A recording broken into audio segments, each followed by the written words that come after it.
What's up? Can you hear my levels? Test, test, test, test.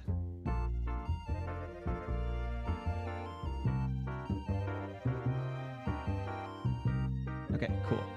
Looks like it's working on my phone. What's up? We're live.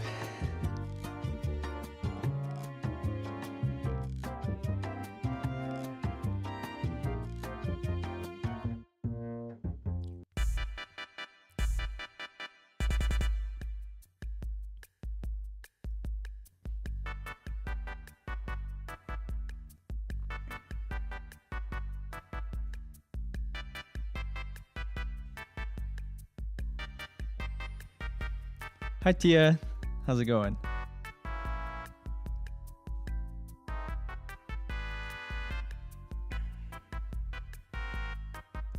All right, let me put some of these headphones on.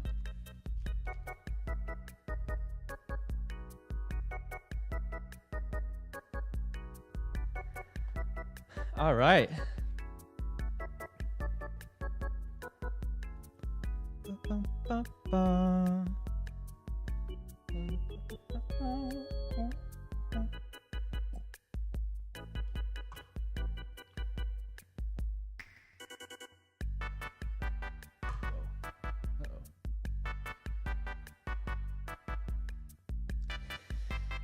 All right, let me turn these levels on my end.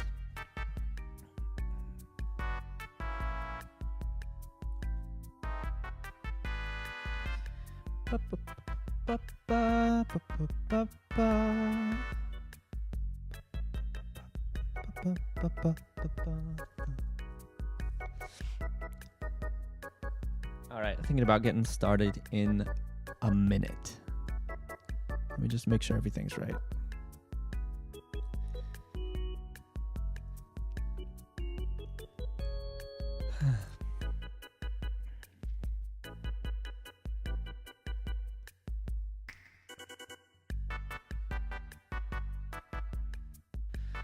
So I got a question. How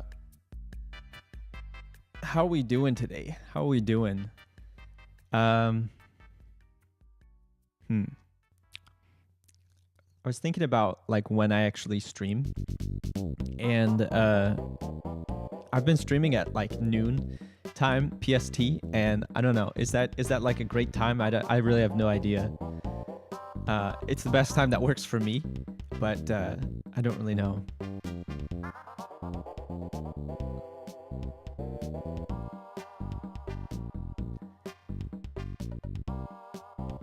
I know that it's a great time for Europe viewers. If you're in Europe, it's like 7 p.m. GMT, so it's like prime time for streaming. But I know a lot of people on the West Coast have said like, hey, I can't really catch streams because it's like during the middle of the day, but that's like the only time I can stream at the moment. So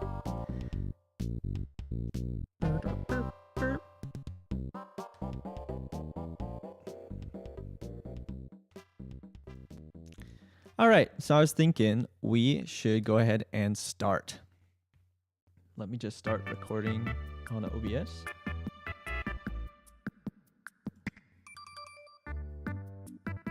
All right, and we're good. Okay, so the plan for this stream, like it says in the title, I'm going to be talking music production, and then we're going to be doing music production. I have two different beats. They're both like 1 hour challenges, and one of them has been very highly requested, so finally getting around to it. And then the other one is just like a different one. So, but first, we're going to be talking about music production. Welcome to my TED Talk. I kind of like adding these in like the live streams because it's not just, how do I say this?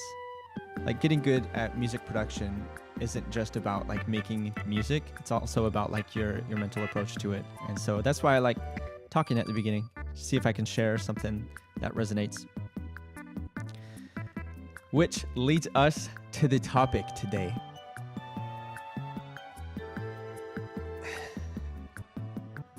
The video that I'm gonna call this is gonna be like 5 music production myths or something like that. So it's all gonna be stuff that I used to believe when I was where I still am a music producer. How do I say that? All stuff that I used to believe and that I've changed my mind on. All right, it's about time. 5 after. Let's get into this. All right. So I've been producing music for a while now, long enough to have changed my mind on a lot of things, and I want to share 5 of them. So if you're new, if you just stumbled across this video and you don't know why to listen to me, I've been producing music since 2014, had a little small commercial success. I signed like 3 songs to a small label. And I've done a lot of things in the music producer area. So I've like sold beats online. I had an artist project.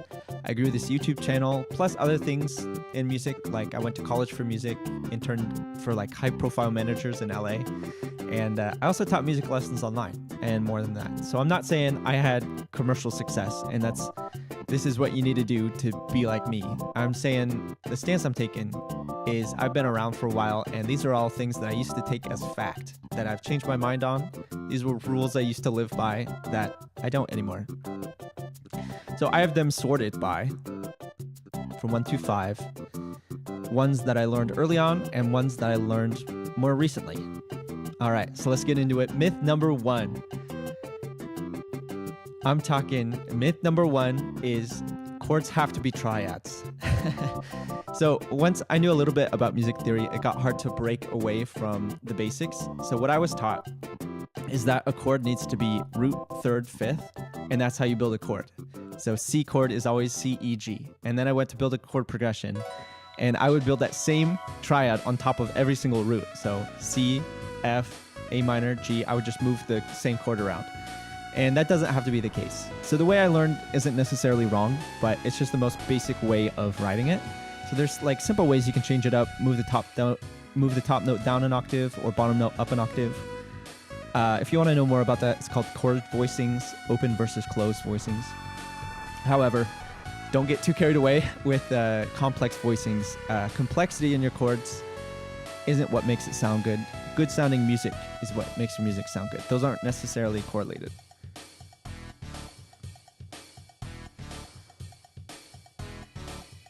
So once I learned more about music theory, I started to learn more.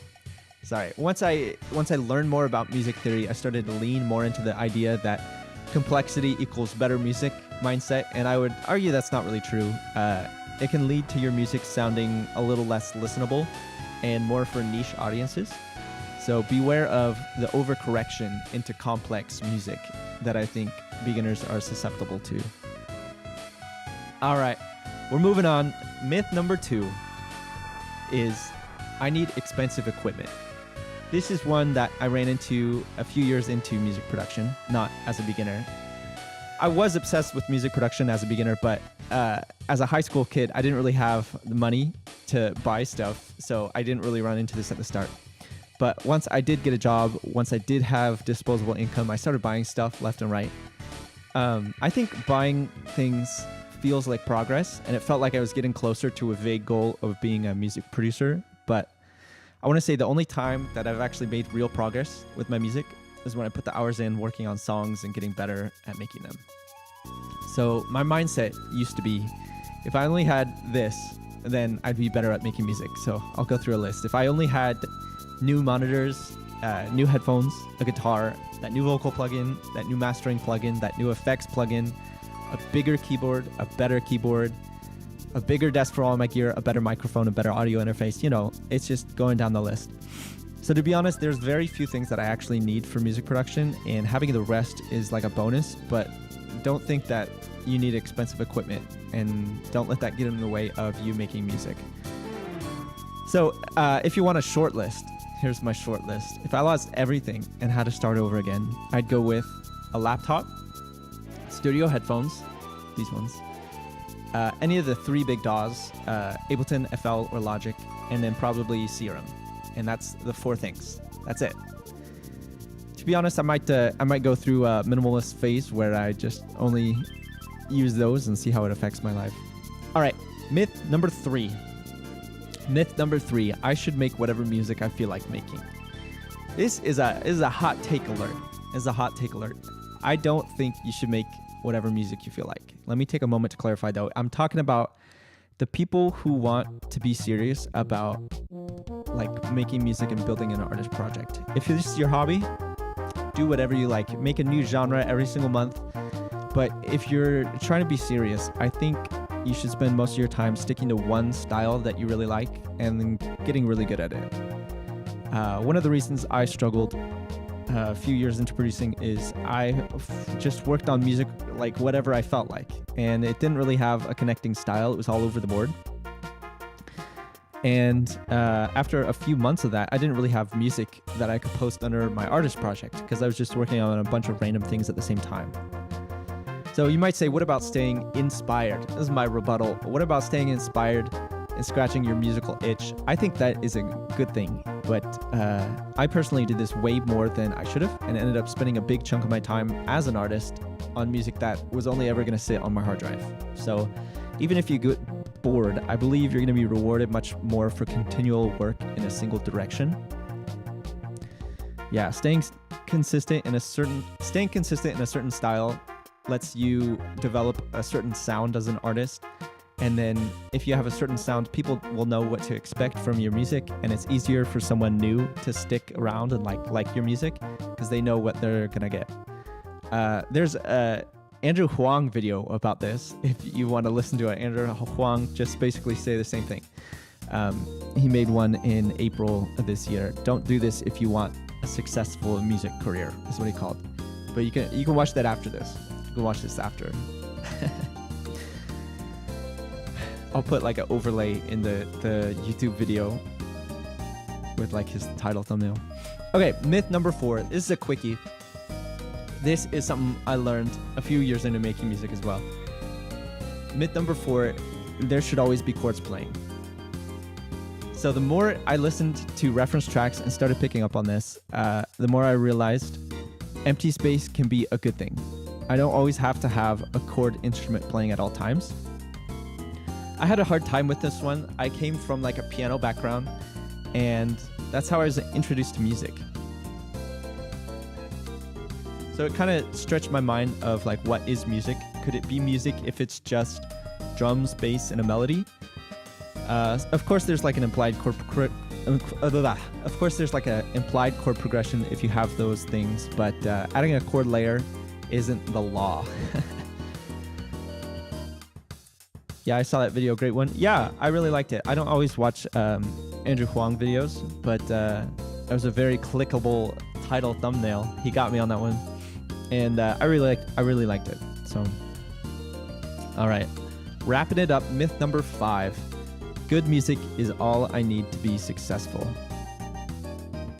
Hi, EM5. How's it going? We are doing myths about music production right now. This is myth number 5.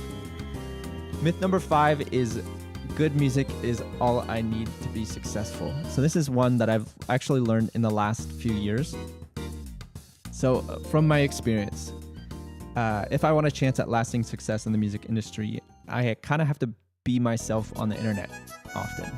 And I'll explain what that means. I don't think having good music is enough, and here's what's basically happened that's led me to believe that. So I signed a few songs, as I've mentioned before. My music got a ton of plays, and it was exposed to a huge existing audience, and then it didn't last, like it didn't stick. So at that moment, when I was signed, I didn't really take advantage of the situation. I was just like another song in the playlist. So if I had the chance to do it again, I would focus on being more than just a person with music. I'd be myself on the internet. And by that I mean having a social media presence, but in the way that is like a 100% natural extension of who I am. I don't really like saying social media presence because that kind of gives the connotation that it's a chore, and it really should just be having fun on the internet and an extension of who you are normally. It's not like a scheme or a marketing plan to get people to listen to your music. It's just showing off your personality. And there's a way of, hold on. So there's a way that life works that I started to pick up on that kind of applies in this scenario. I believe the majority of life is very regular, and there are very few times when you do catch a break, you do get lucky, you do have a spark, some very good thing outside of your control happens. So for example, for me, it was I had a song that was signed to a label. It could also be you got a big shout out, or a video you made popped off, or your song popped off on TikTok, whatever, you know. You might think that success comes from that spark, but I feel like success comes from what you do during the regular days. So this is something I thought to myself, and I didn't know how to feel about it. But if I got 100,000 plays overnight, what's the chance that a year from today my life would be exactly the same? And the more I thought about that, the more I was like, the chance? What are the chances? Would I be able to capitalize on that attention, or would it just quickly fade away? So that's why I put work into being myself online and also into music during the regular days. Because once that spark hits, people are going to want a few things. They're going to want a back catalog. They're going to want new music. They're going to want something to connect with in terms of like an online personality. And if I didn't put in quality work, that spark will fade. And a year from now, it's going to be non-existent. But if I was prepared and I had stuff ready, that spark is going to catch fire. So when I was like a mid-level, not mid-level, when I was like part of the way into my, how do I say this? For the longest time, I resisted being myself on the internet for a long time as a producer, and I believe it did harm me. I didn't get the spark because I wasn't ready for it, right? It didn't stick. And that's okay. I mean, I learned from it. It's hard to bat 1,000 all the time, but the online person thing I think is really key though. Like, I think it's what separates artists, and what I'm trying to say is be an individual, not like a commodity. A commodity would be you're just another song, like a title and a artwork in a playlist. And so that could be as easy as just posting the things I normally share with friends, like cat pictures, life updates, how I'm doing, memes, what I'm looking forward to, stories, best part of my day, anything that helps me connect with the person on the other side of the screen. Yeah, that's why I say just be yourself online. I'm not talking promo. Any sort of that corporate music push doesn't count. Like, those have no personality at all. And none of that repost something on my IG story and call it a day. I think for me, it's as simple as just turning my phone camera around and just showing my personality, having a voice of my own. And if I'm not feeling that, maybe I'll just use Twitter, write stuff, something like that. Thanks, Tia.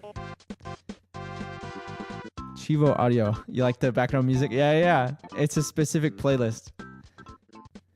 Okay, so that's 5 music production myths. And get ready. Here is the bonus myth. I added a 6th one in here. I snuck it in. This is a bonus myth. So that successful person is doing it. I should do it too. So I'm still working on this one, to be honest. And that's why it's a bonus one. I can't really speak from experience as if I made it out on the other side of this, right? But here's the gist of it.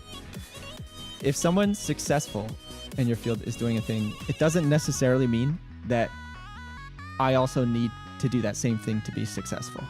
So sometimes the thing they're doing isn't even the thing that made them successful. It's just a part of who they are. But I still end up latching onto it. Okay, so for example, when I was preparing this video, I tuned into a live stream of one of my favorite creators, and just randomly, it was an interview they were doing in French. For whatever reason, I was actually able to follow along. I have no idea how. I don't know any French. But in that moment, I felt the feeling, man, I should really learn French. I should do that. And that's when I caught myself. I was like, that is not what made this creator successful. why would I spend an enormous amount of time committing to learning French, right? So I feel like I've made progress in that area. I didn't always used to be able to catch myself. Right now, I would be knee deep in a Duolingo French course. But I've done this with many things. Focusing in on something that's not actually important and thinking that's what brought them success. So I've got a list.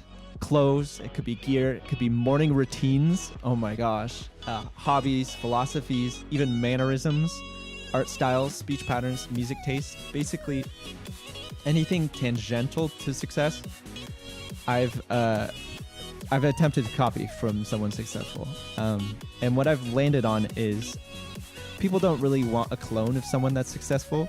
They want someone who's authentic and expresses who they really are. But I haven't really made it out on the other side of that one. I think people will latch onto the thing that makes me me, and there's no need to copy every aspect of like a successful person. So those are my 5 music myths that I used to believe about music production, plus a little bonus one in there for you watch the video to the end enjoyers. So I hope this video helped if you're going through one of those things, and I'd be interested to hear from you. Again, just speaking from experience here, so you literally cannot disagree with me. I'm joking. Yeah, thanks for watching. All right, chatters. So that's my YouTube video. I'll probably clip that and turn it into an 8-minute video. Unless you have anything that you want to ask, any music production myth things.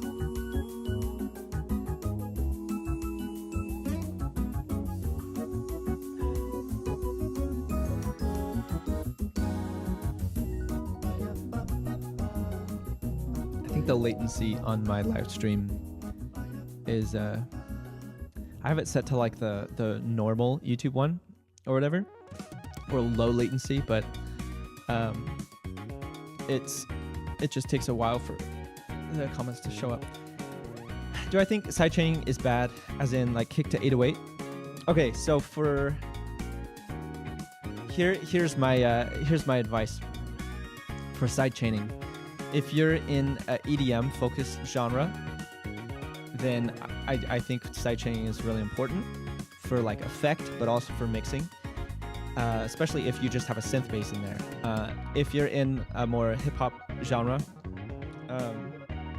I think you don't sidechain, and it makes more sense to just put a soft clipper and let the kick and bass kind of like clip together through that. I'm not the end-all authority on that, but that's what I've done, and I really like how it sounds. Okay. That last one was actually really good. Thank you. Thanks.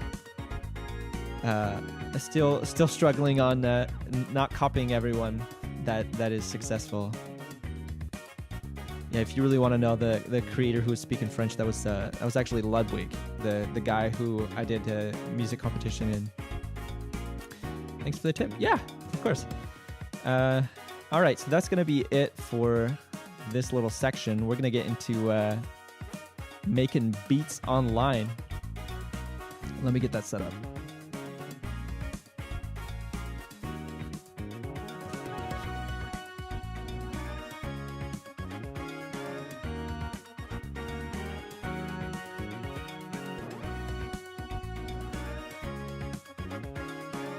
All right.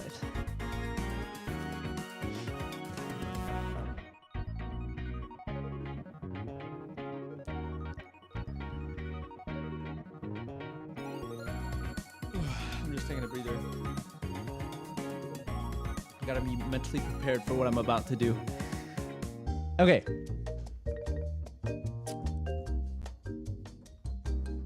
So I'm gonna intro this one, and then I'm gonna change the title, thumbnail, set it up. So recently I made a news type beat on stream, and it actually performed a lot better than I expected. And the top comment was something I had on the suggestion list for a while. Kids, peer pressure does work. I'll do whatever the top comment said. No, just kidding. for real, I wouldn't do anything on the channel I don't enjoy maining. I think it's kind of easy to tell if a creator isn't that into what they're doing. But today, it's happening. We're gonna be making some Daria Core in the studio. First ever Daria Core type beat. Making some dairy corn. First one I made, and I'm gonna be doing it live on YouTube.com. For you out there who don't know what the genre is, I mean, we're in the same boat, really. But here's my attempt at a one sentence summary. I believe it is best stated if it's hyperactive electronic music remixes that are so overstimulating to the point where it's almost calming. That's the one sentence summary I've got. The key is I think the remix part is having like lots of acapellas in there. So I've prepared some acapellas for this beat because if I was gonna go, I'll start that one again. I prepared some acapellas for this beat because if I was gonna go from scratch, it might take a few hours for that alone. So I wanted to do this just like a 1 hour segment. So it's gonna be a 1 hour challenge. Let's go.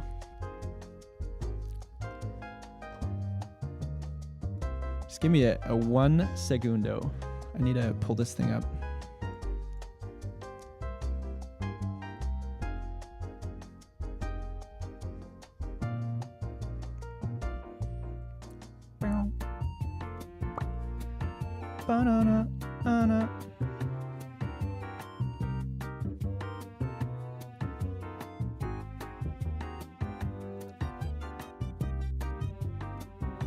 All right, I'm interested. What time zones are we in? I'm currently in Pacific. Hey, I've been producing music for a little over a month. Wow. And was really struggling. Your videos have been invaluable. You're insanely clear and elaborate with your tips. Thank you. That's awesome. Yeah, thanks for the comment. I'm glad the videos are helpful. Yeah. Man. Producing for a month. That's interesting because I feel like some of my videos are, I don't know. I don't necessarily think that my videos would appeal to beginners, but if they're accessible as a beginner, so I'm glad they're helping. I'm in the UK, so my time zone is GMT. Awesome. Yo, what's up? We are. Oh yeah, I need to change the title and put this little timer on screen.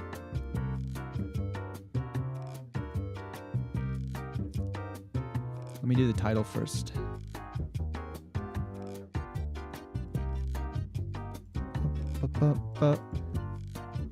The title is, are we actually making Daria Core? Is this for real? Save.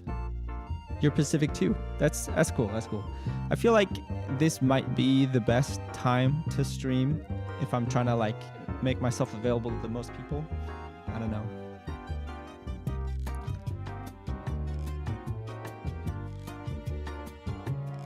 Although I don't know how much control I have over that because currently living at home and it doesn't make sense to stream at like 7 p.m. PST when a lot of people stream or like want streams.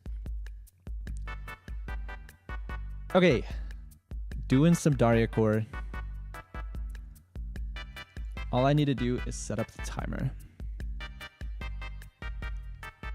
and turn off the music. Ba-ba-da.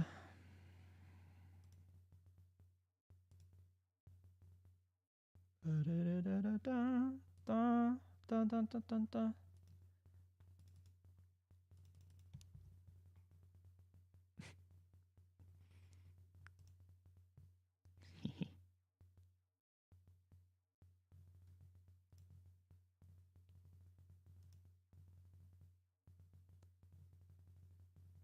Oh, wait. So we need to go picture in picture, turn that timer on, and camera. Ready? All right, it's working. Okay. Daria Corn. Hopefully that's not confusing. I just thought it would be funny. Okay. I need to move this here. This here. So like I said, I have like a bunch of acapellas that I already loaded in. I spent maybe 3 hours just making acapella stuff, making acapella edits. That's why I'm not doing it live. Yo, he live. Okay. And we switch. Now. Oh shoot. I messed with I gotta fix something real quick. You see the text is off the screen. Needs to go up like a little bit more.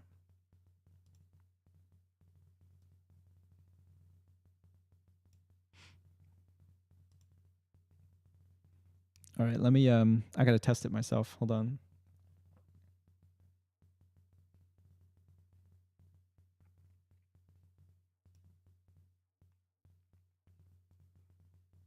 What's DariaCore? Oh, okay. Hold on. That helps me test the chat box. There we go. That's a great question. It's very I got you. Thanks. All right, what am I doing? Something came into my head and I feel like I forgot. Oh well, we're just gonna be making music. All right, time is already going. Actually, no, I'm gonna reset the timer. Hold on. Just because I feel like I haven't even started.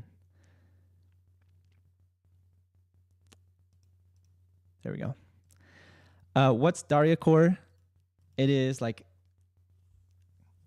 oh, dude, I just explained like 3 minutes ago and I already forgot it. So it's like, it's basically hyperactive remixes and electronic music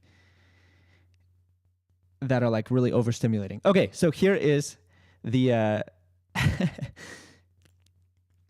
here's what I've got going on for the acapellas, because I feel like that's really what carries DariaCore. Give me a second. I need to pull up my notes on the other screen.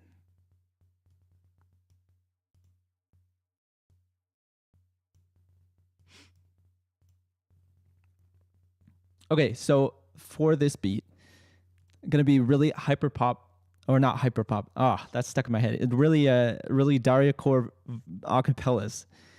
And so I've got 1, 2, 3, 4, 5 different ones in there. Am I streaming on YouTube right now? Yeah, I'm live on YouTube.com.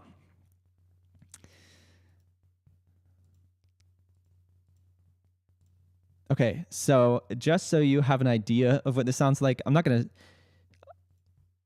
spoil it, but here's an idea of what we're working with.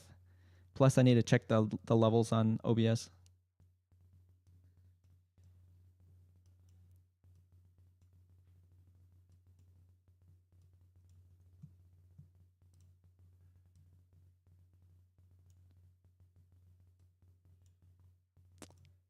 Bro, this computer.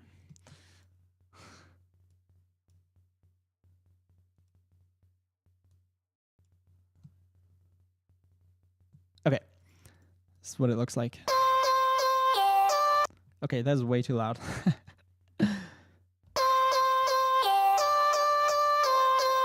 Oh, it's just my headphones. So this is acapella you might know.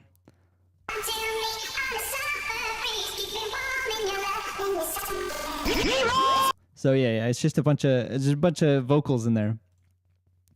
Okay, let's get going. Already, the time is already running down on the clock. So I'm thinking, I pulled in this when I was prepping the acapella. I just put in some chords. This is from my Hyper Funk pack. I was wondering if you would be doing one-on-one lesson. Any chance? Would love to shape my skills up. Probably not. I've done lessons before, and I don't know. I really like making videos and stuff. So that's really what I want to put all my time in at the moment. But I appreciate you asking. I appreciate it. Okay, so this is what I had going on. Just for chords, this is number 6 in the Hyperfunk. Sounds like this with this preset. Huge wow.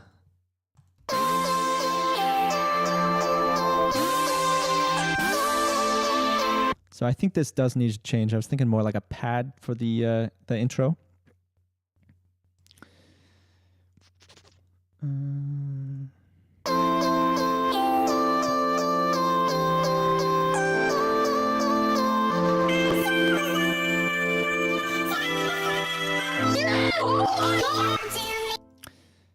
Yeah, there's a Skrillex vocal in there too, or like a Skrillex pre-drop thing. Yeah, don't forget OTT on the master. Katya, no worries. Really love your production skills. Thank you. Classic. Thank you. All right. Thanks everyone. But this is focus time. I need to get as much into this as I can because I really want to get something good out of here. So I was thinking though, what if I had like an intro? I think it's a little sketch to just free search on my hard drive. So I'm gonna go over on Splice, and I want to pull in some glass breaking effects. I feel like that would be good.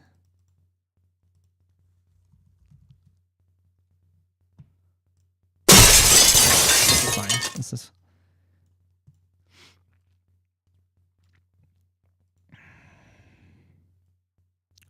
Or don't I have something like that in Oh, something I forgot to explain.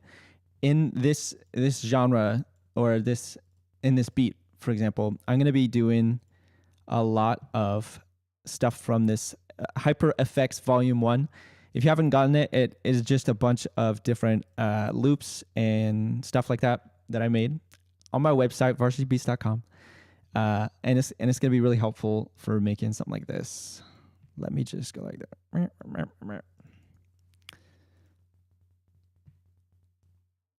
Why don't I actually use my own stuff?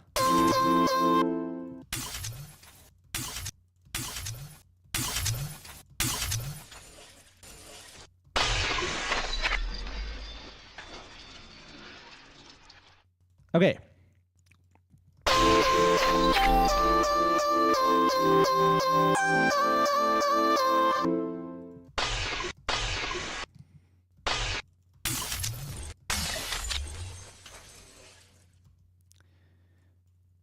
So I'm thinking do, like this.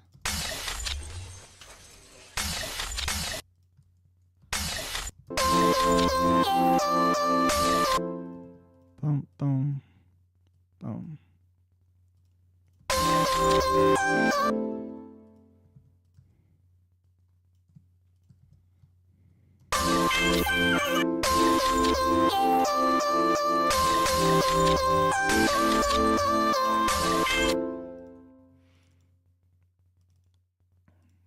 Maybe add like a boom effect in here.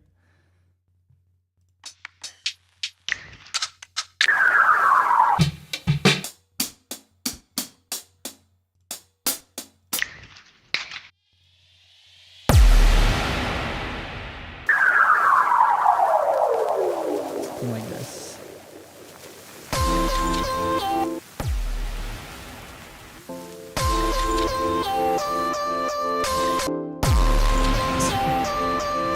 There we go, that's better.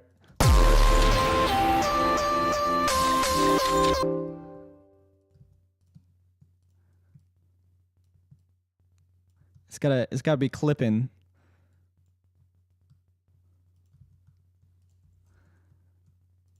All right, I think that's gonna be good for like a intro, or maybe add in like more movement on the top. So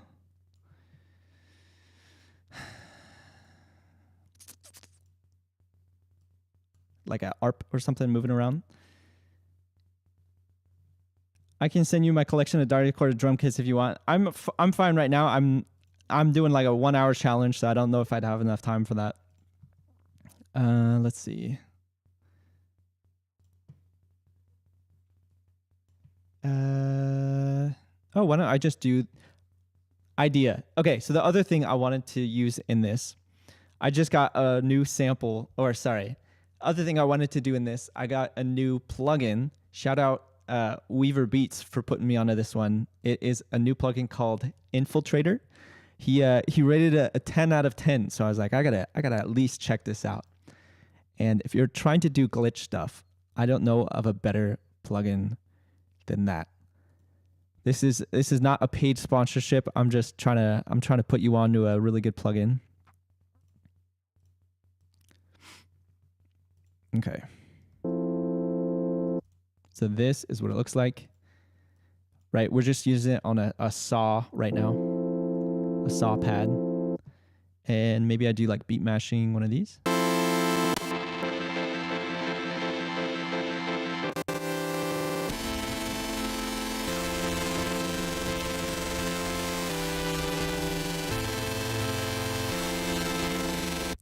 Okay, so I feel like I should do like hits, like a bump, bump, bump, bump, bump, bump, bump, bump, bump, bump, bump, bump. So let me actually record that in.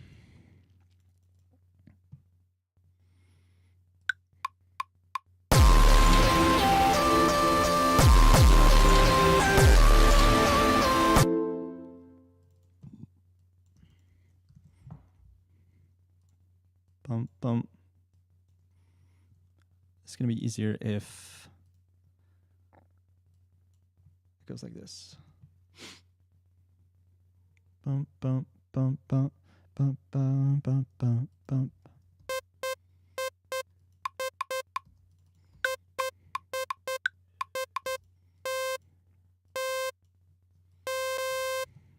Okay, so that's the general idea.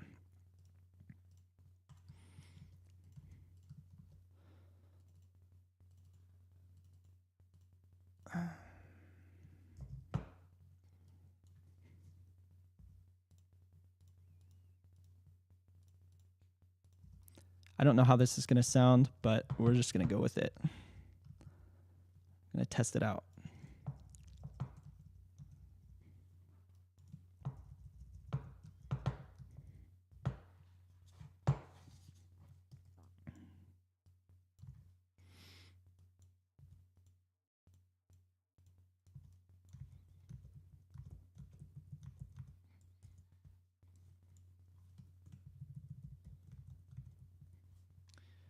Okay, this is probably covered.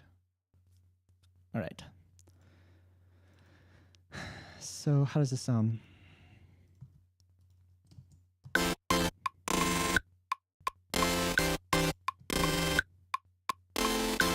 Okay, maybe not what I'm going for. Let's try something else.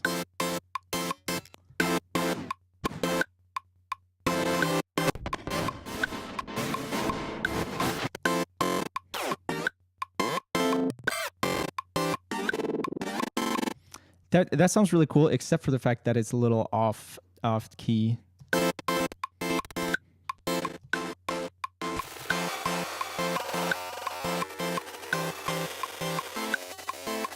All right, that's what we're going for. All right.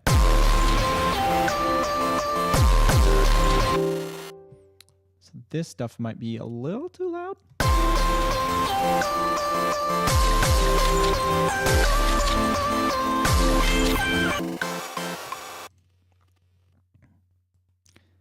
Burn, burn, burn, burn, burn, burn, burn, burn. Can we get a limiter?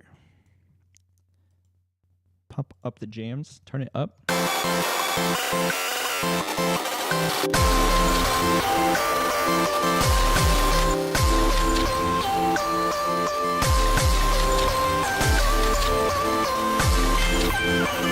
Okay, so let's not get too carried away. Time to move on to section 2. This is going to be like a build-up. So I'm going to do like a clap in here. I think I have claps. Do I have claps in the Hyperfunk? I already forgot. Yeah, that works.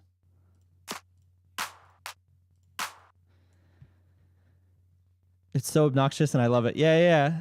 It's supposed to be like obnoxious. That's a great word. That's a great word. All right, and let's bump that up. All right. Next thing, let's keep this pad in here. Yeah. Oh, that's actually clipping or snapping. I mean, as if that's gonna come through in the mix. Okay.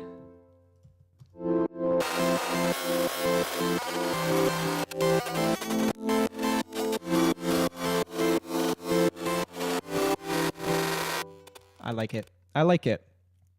Okay, now I think we should do some obnoxious kick stuff. So I'm thinking, okay, so in the Hyperfunk pack, I think I did, these are all acoustic. Yeah, and then the middle ones are like EDM, and then I got hip hop ones at the end. For this genre, I have no idea exactly what kicks. So I'm just gonna go more like an EDM kick.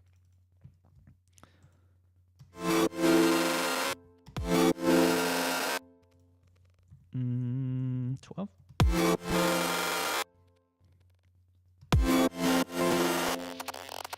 Okay, let me just focus on the drums and clap.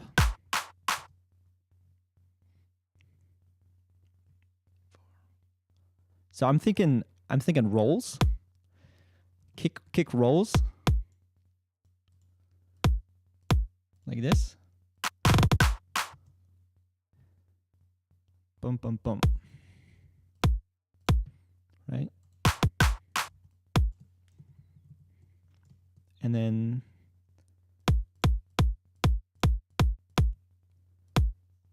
that pad is so gentle. I know. Decapitator. That rings a bell. I don't think everything has to be like freaking bass boosted. We'll see. If it needs it, we'll see. This needs to have volume velocity, and I'll turn this off.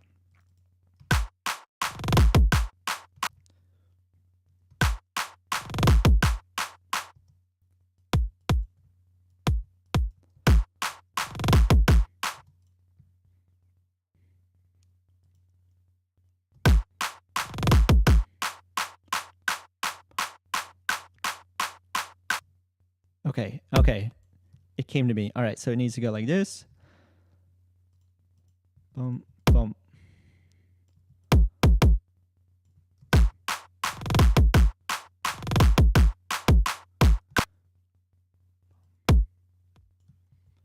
And it needs to go brum, bum, bum, bum, bum, right?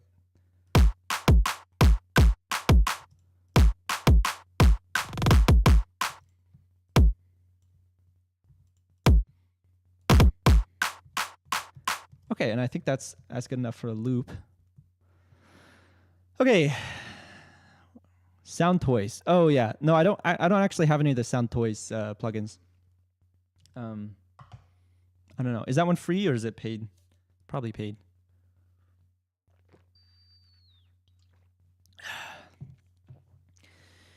Okay, maybe like a, because this is a build, maybe have like a effects going down or something. Paid. Okay.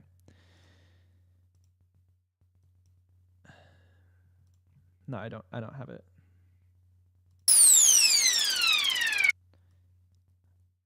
How about this?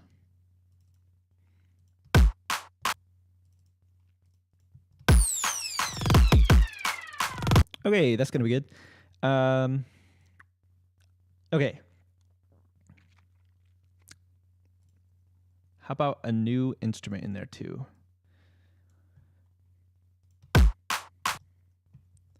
Or actually, let's hear how it sounds at the moment.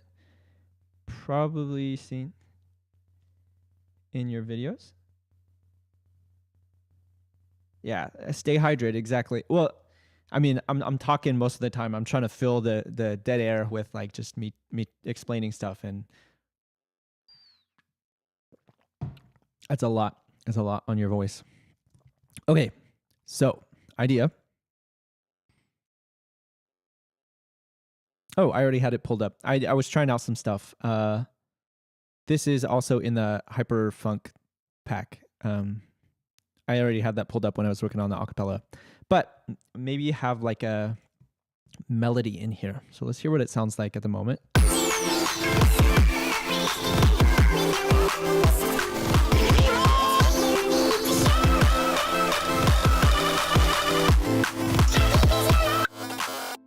Oh yeah, this needs to come out.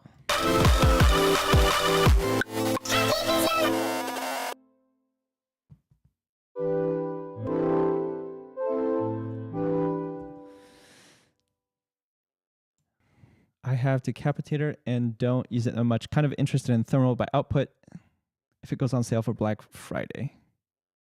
Yes, no, I use Manipulator for the format shifting. Yeah, I use Manipulator.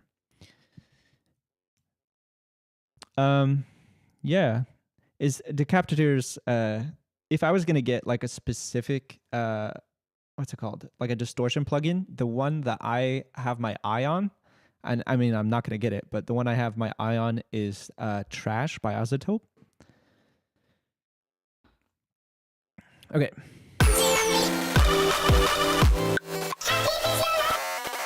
Oh my gosh. It's so annoying, but I like it. Okay. Utility. I'm going to have to clean this up like this.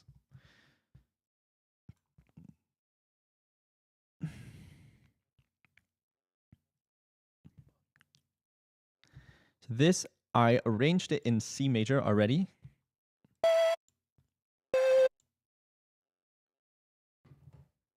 Which is going to be super helpful.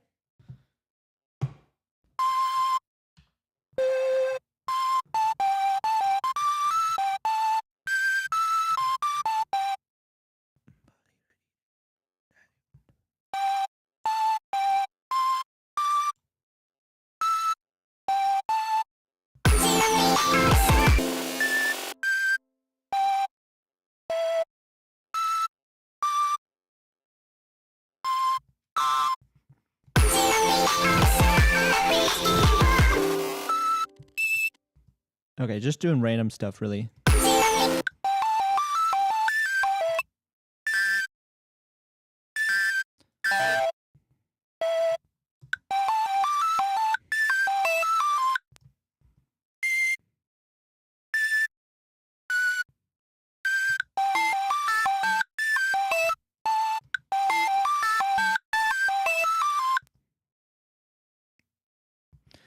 All right. It doesn't have to be like a melody. I'm just doing something for like background noise, if that makes sense. Oh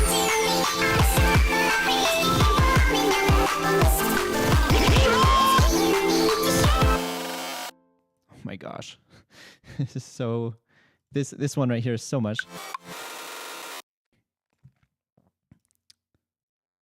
Let's bump these vocals.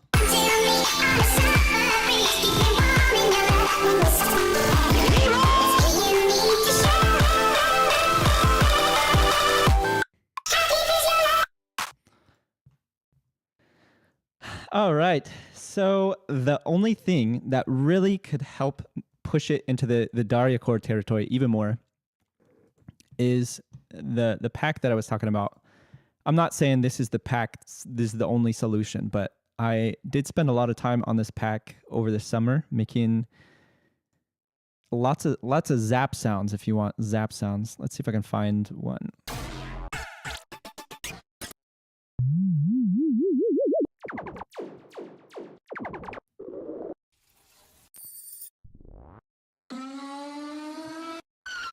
It wouldn't be in there. Okay, so let's just use something like this.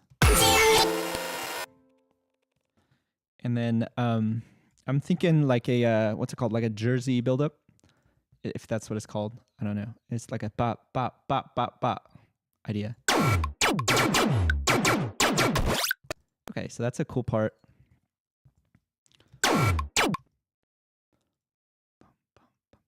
So this is the shorter end. Oh, so many comments. Is the glitch in effect? Is the glitch in effect? So this one right here, I'm using Infiltrator as like a glitch plugin. So far, I really like it. And so that's what's giving this sound what it sounds like. Because as it is, it's just saw. Infiltrator 2, yeah. That username, exactly. Do plugins work on GarageBand? I don't think you can load external plugins in GarageBand. It's one of the reasons I would move off of it. I know Logic is like $300, but trust me, it is worth it. It is worth it. Logic is it's a good idea. Looking for something that changes sound in interesting ways. For general saturation, typically use Ableton Live Saturator drum bus. Yeah, nothing wrong with the saturator. I use it all the time. Yeah, GarageBand. It's tough. Like I started in GarageBand. That's what got me into music production. But what's up, everybody? We're making beats live in the studio. I need to get back to this. 35 minutes left, and I haven't hit the drop yet. So the idea is like a Jersey buildup. Is that if that's what it's called? And then it's dot dot dot dot dot. Dot, dot, dot, dot. Is this it? Oh no, that's way too burp burp burp burp burp. It's the everybody put your hands up type of beat, you know. Okay, let's try this.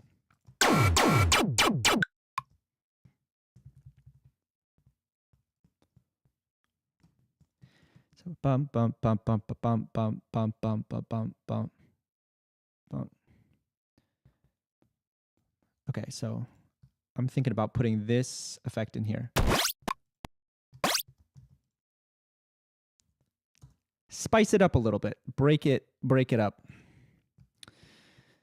And then we can go like this. All right, how did my blind producing do? Or deaf producing? Let's hear how it sounds. And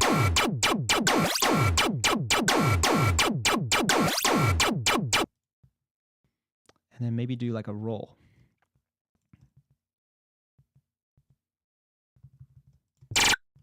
Yeah. Turn it down a little. Hear how it sounds now.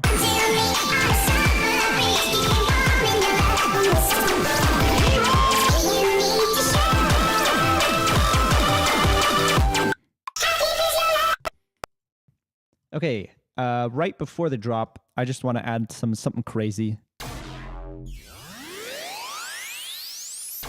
Yeah, that's the idea.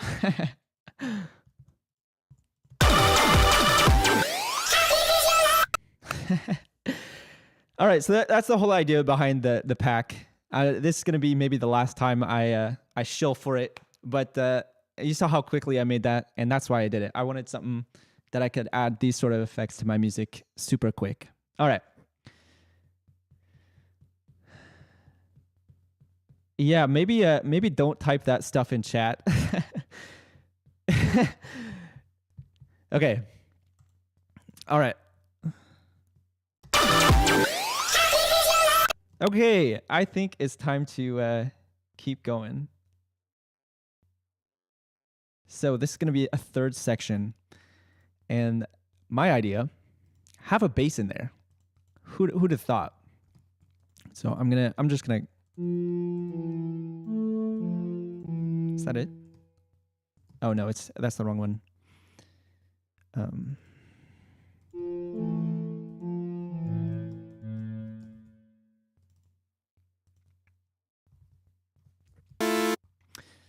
All right, ladies and gentlemen. All right, so we're going to do this live sound design. Got 30 minutes, plenty of time. Okay, so what I'm going to make is like a synth bass that's like a sine, but it's like a fuzzy sine. I'll show you in a second. So what you do is you just need a sine. I'm going to go basic shape sine. And you need some white noise. As it sounds right now, it's probably not that great.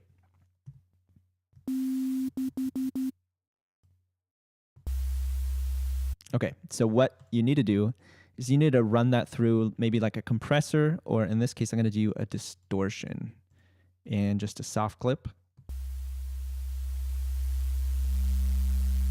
There we go. And then you start to get like that bass boosted sound. And what will change the sound is how much level of the white noise and it's like the ratio between the white noise and what's going to change the sound is how much white noise or how much sub you have going in.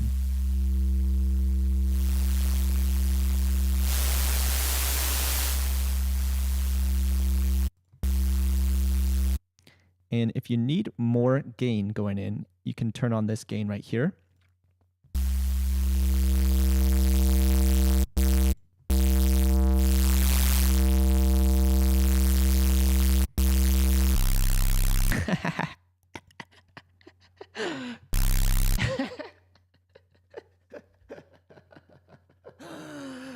Yeah, bass boosted. It sounds horrible, but great. That's my thought. Okay. Yeah, it's the meme sound, but this is how you recreate it if you want to.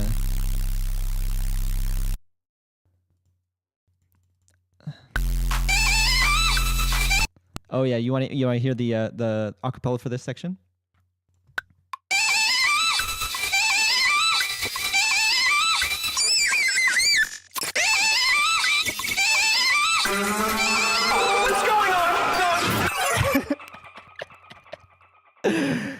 Yeah, I had a lot of fun making this. I had a lot of fun making this acapella. All right. lots of hidden memes in there. Oh, dude, Despacito. That would be a good one to put in. Okay.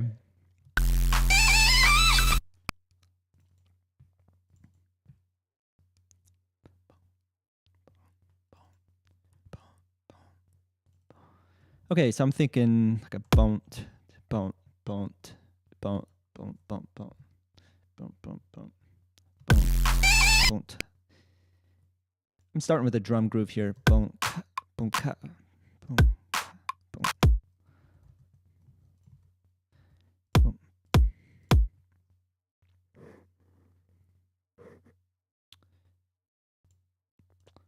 I lost it. Boom, cat, boom, cat, boom, cat, boom, cat, boom, boom, boom, boom, cat, boom, boom, boom, boom, cat, boom.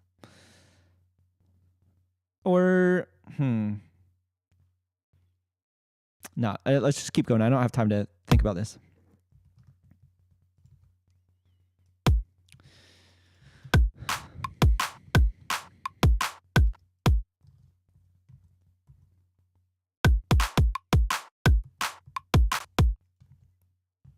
All right, that's what I wanted.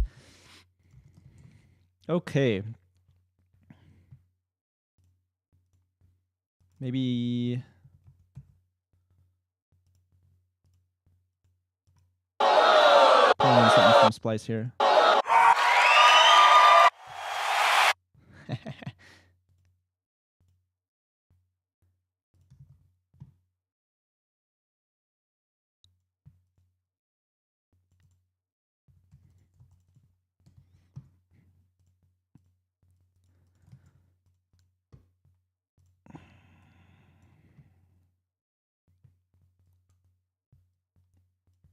All right, how does this sound?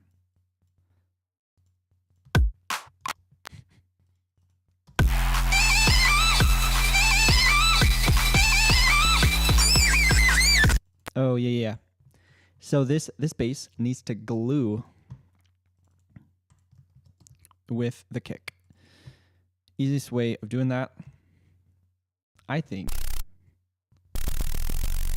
is this boom, boom, boom. It's like this. Is this just meme samples with glitchcore? That's one way of thinking about it.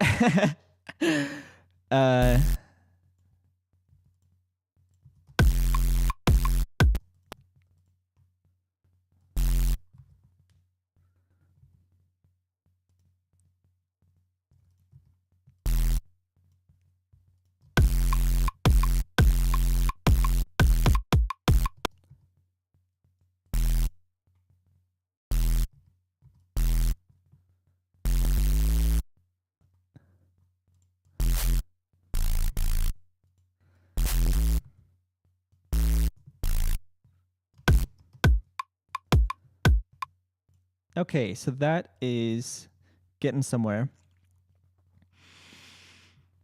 Maybe we have like a big future bass synth layer or something like that. Wrong chords. These are the right chords. How am I doing on time? Ooh, 26 minutes. That's not too bad. That's not too bad. We are going fast. I think the best one for future bass is going to be this one.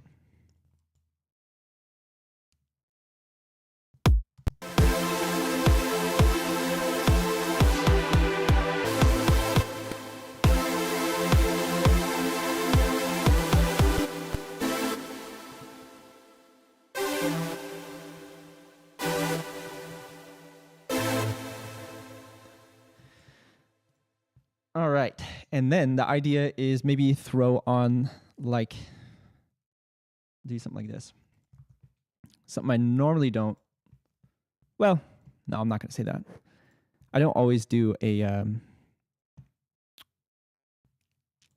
side chain. It's not because it's bad. It's just I don't always produce EDM. So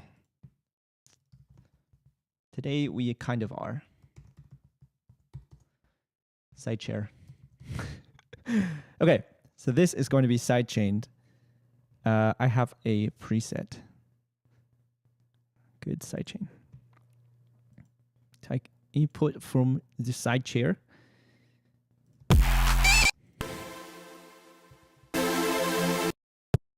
Okay, I have this on RMS. If you're an Ableton user,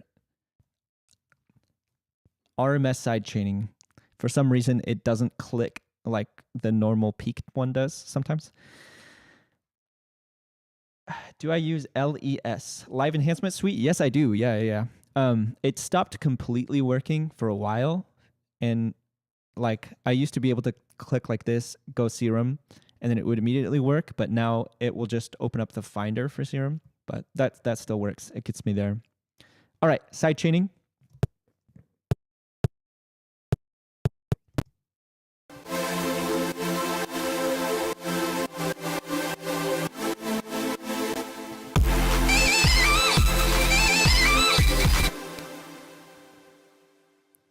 I actually like the idea of doing this rhythm. That's what I'm going to do. Let me just turn this off. You don't always have to be listening to the music when you're producing. It helps if you're doing like a long session, like basically what I'm doing right now, to just turn stuff off, save your ears. Okay. How do we sound now?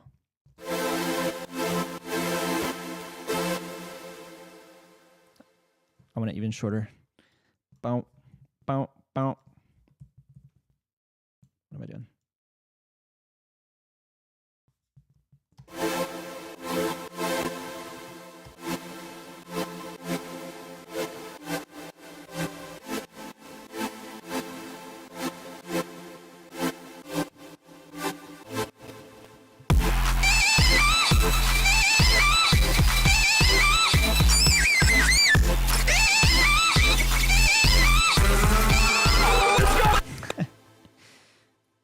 Oh yeah. We're gonna add in more zaps in here. I'm gonna go a little crazy with them.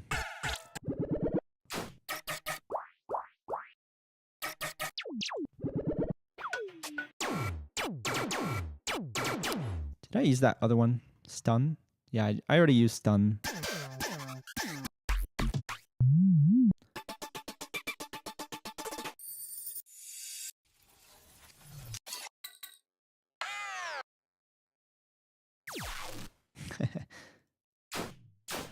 We'll use dense.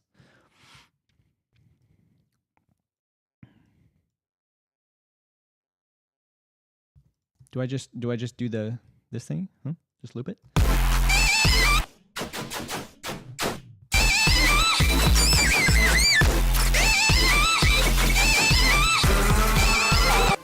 All right, make it more glitchy. we're using our new friend, Infiltrator. Okay, let's beat matching, maybe glitch.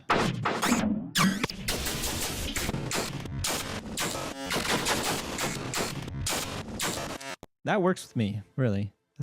I'm a simple guy. Thought it said dentist. Oh,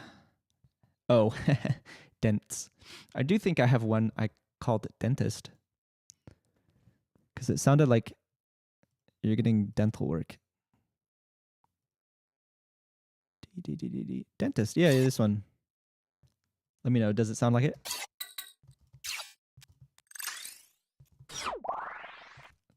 We'll add that one in too. Maybe like this. How's this sound?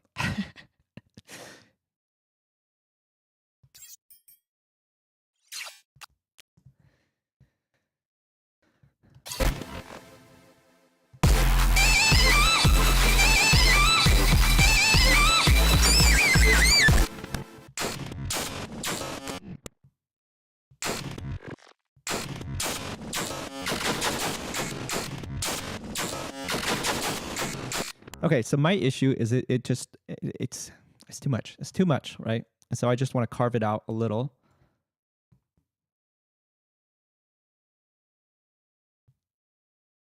With this plugin.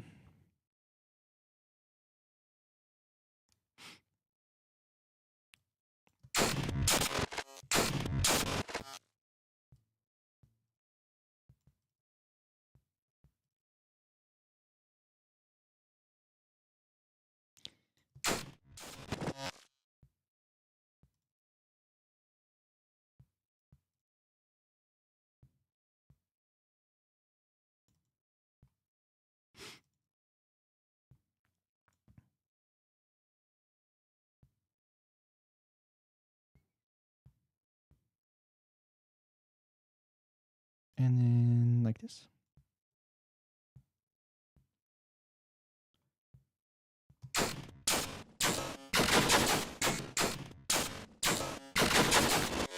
So this is a before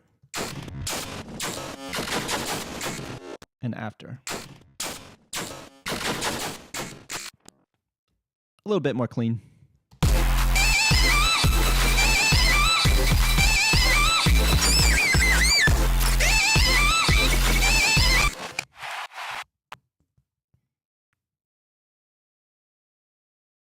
Okay, instead of using the sidechain on this is what it's right now. I think it would be more fun if we did the jersey again. Bop, bop, bop, bop, bop.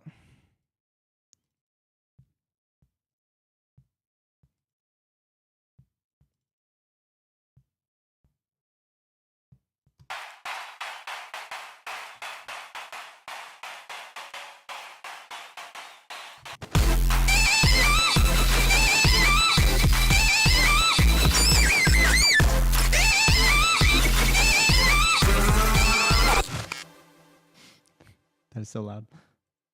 What's going on? All right, let's move on. Let's move it on. 808 time. That's what I'm thinking. Okay, normally this music doesn't transition this quick, but I'm just doing like 8 bars of new stuff every single time.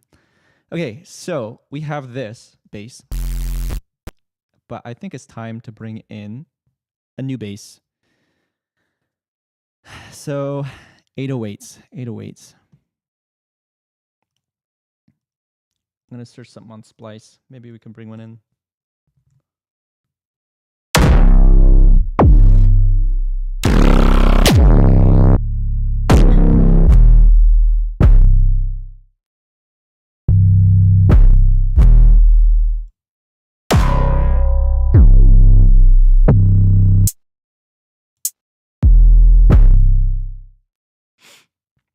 The Umru ones hit different.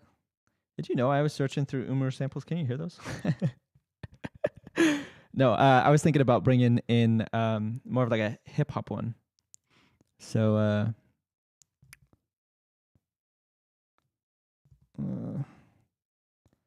Oh, you can hear them? I thought I turned off.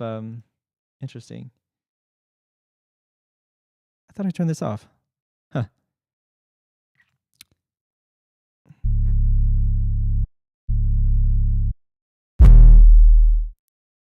Yeah, see, I'm playing the sample right now. You're saying you can hear that? I thought only I could hear that. Interesting.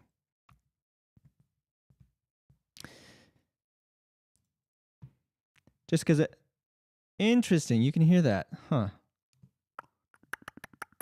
Trying to gatekeep the sample sauce. No, it's... Okay, so here. This is what I could do, right? I could...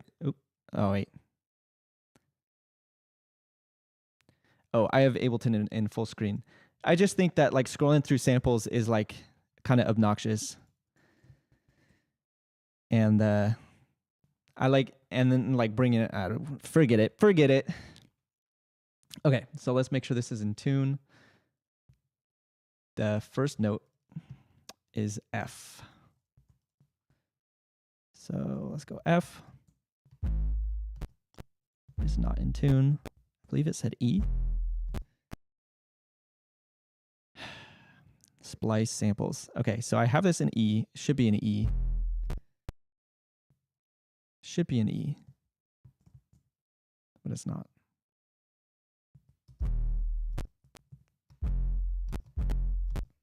All right.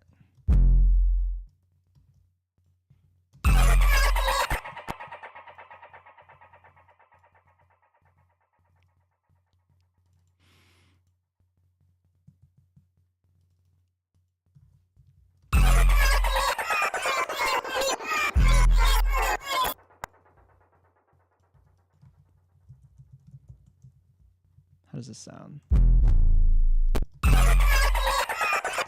What's my favorite free plugin or sample pack? My favorite free sample pack is the Somatics San Holo collab. I really liked that one. I don't even know if I used that many of those sounds, but it's my favorite one to ever exist. You don't really think it's a Dariacore at the moment. I mean, I don't know. I don't know what to say.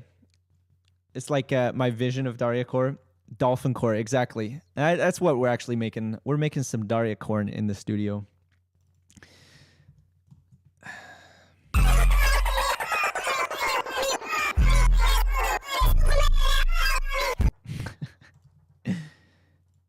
Okay, let's put some more shots in here.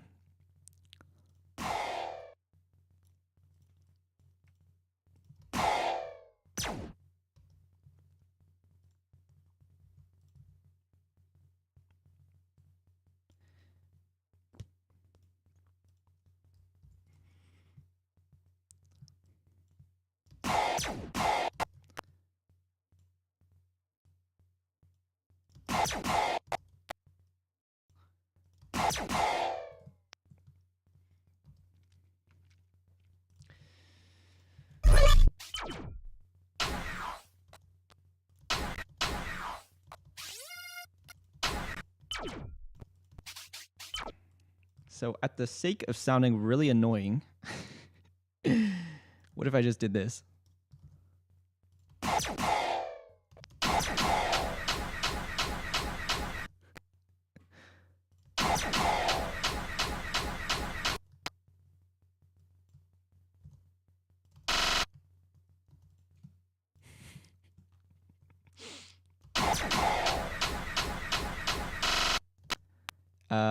Hmm.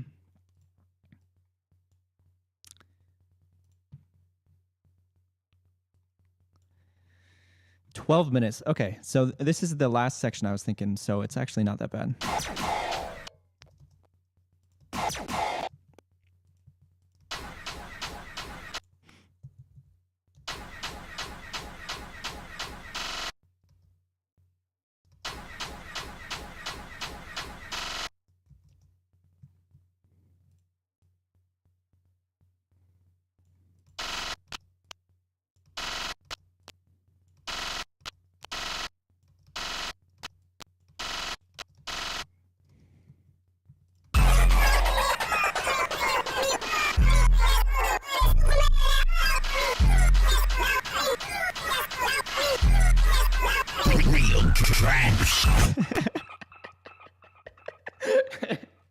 I forgot that was in there.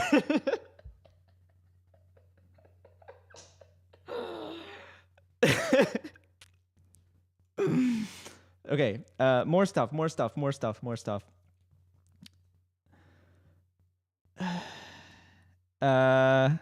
Okay, so maybe like some crazy. I was thinking crazy percussion, but I don't have that much on my person at the moment. 160.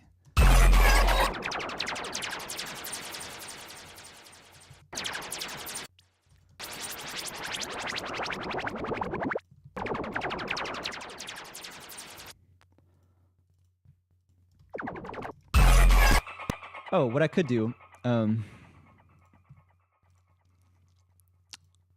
some homemade zap effects. If you wanna make a zap at home, this is what you do.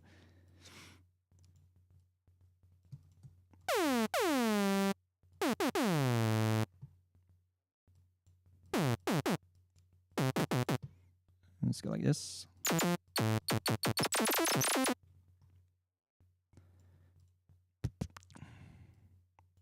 So it actually works better if it's on this one because this is volume as well.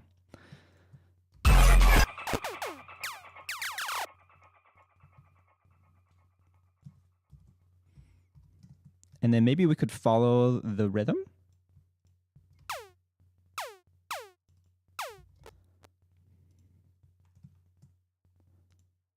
Bum, bum.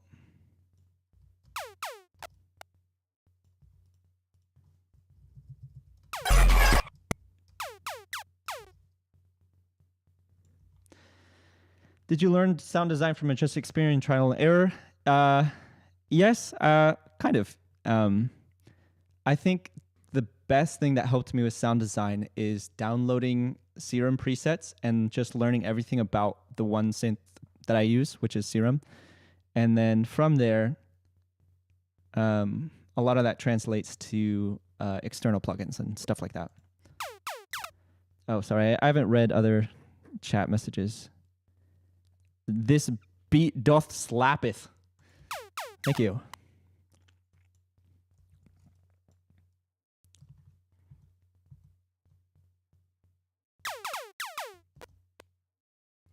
And then it goes EA. EA Sports. Oops. What am I missing? Oh. 8 minutes. We still good. E. A.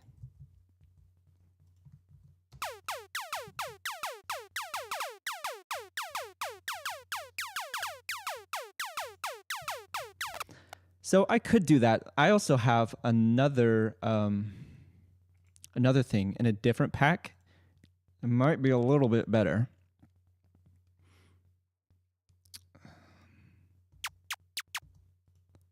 Where's it? I call it like Chad, right? There we go.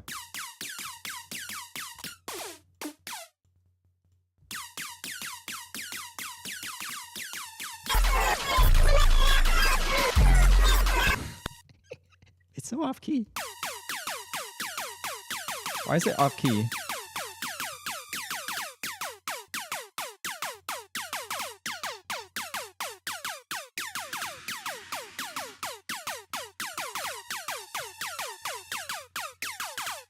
Oh, that's why. For some reason, the pitch bend was stuck.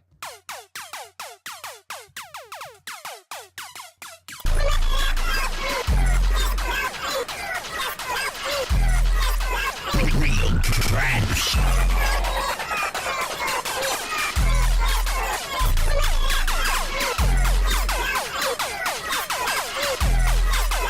Real trance. All right. Does it sound bad? Yes and no. All right. Final section. Gotcha. Learning synth is definitely where I struggle the most at the moment. Yeah. If the more different types of presets that you can learn and like figure out how they did something, I think the easier it's gonna be. Okay, so I'm thinking kick on the floor here if possible, can I get this in 6 minutes? Oops.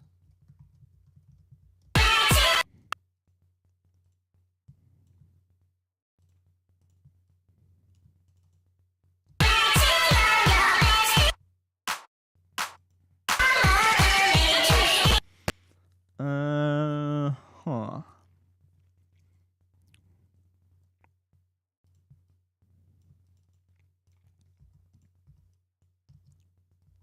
Like this?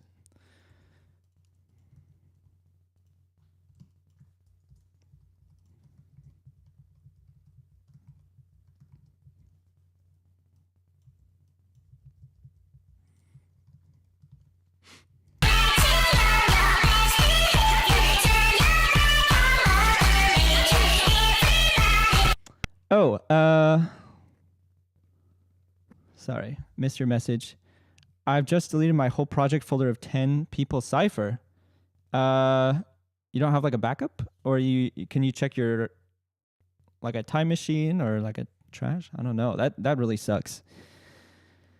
I remember the very first, like when I was getting into making beats, I made it on the FL Studio trial version, and I lost so many beats because like you couldn't save, or like it didn't auto save your work or something like that. Man, I was so sad.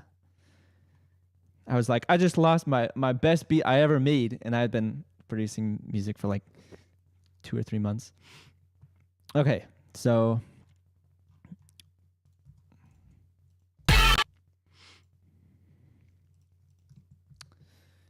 four minutes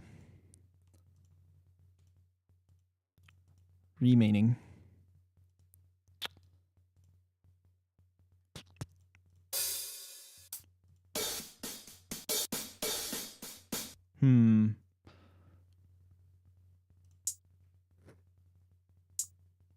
Do I just... Ooh, that actually would be better here.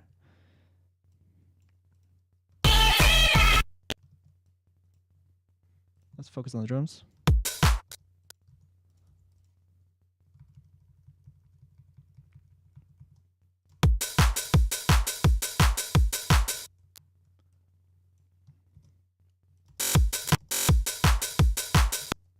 Okay. 3 minutes.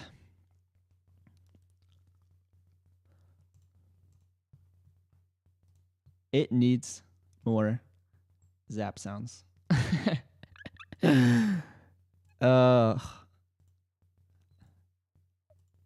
It's the most zap sounds per second in a song. That works. Oops.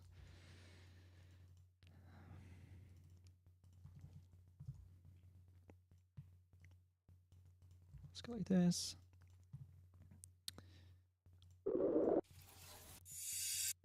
Oh, that's the wrong section.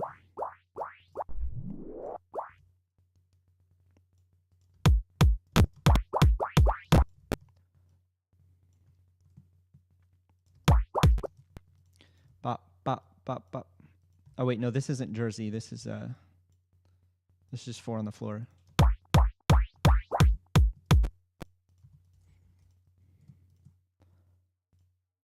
Bum.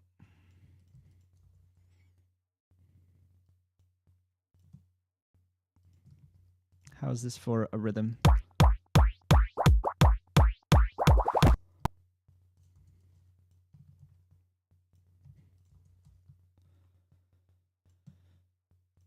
Okay.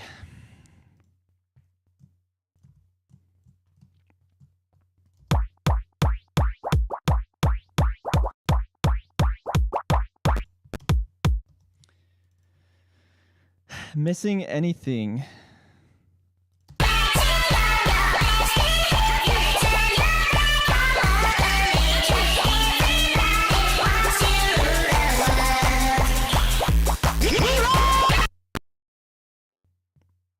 Okay, and then I think to end it, I just want this big ol' hyper speed thing that I have. I'll just toss that in the same one.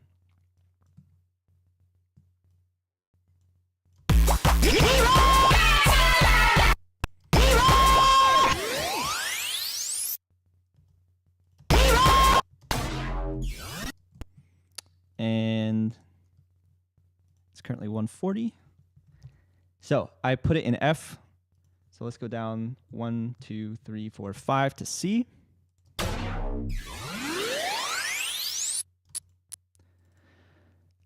Do a Midwest type beat. I haven't done one of those in a long time. Yeah. Might want to distort the kick and snare or at least saturate them. Did a video. Yeah, I did. Yeah. Did a Midwest, but it was a long time ago. Might come back to it. It's left.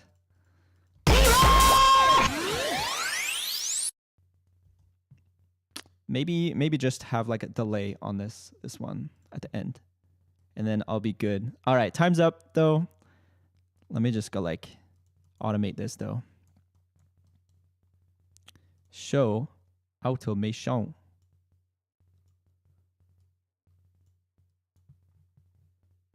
Good gravy.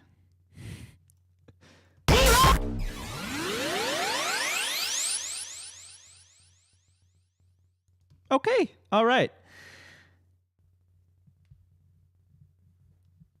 All right.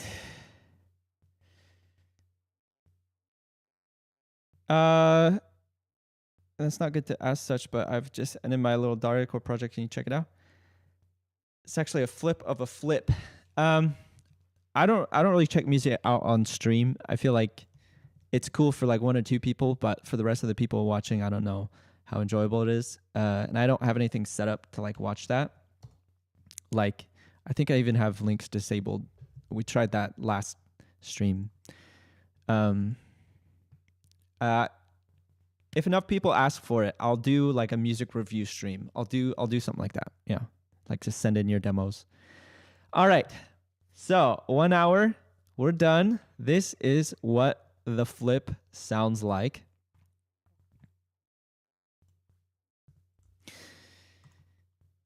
Let's hear it.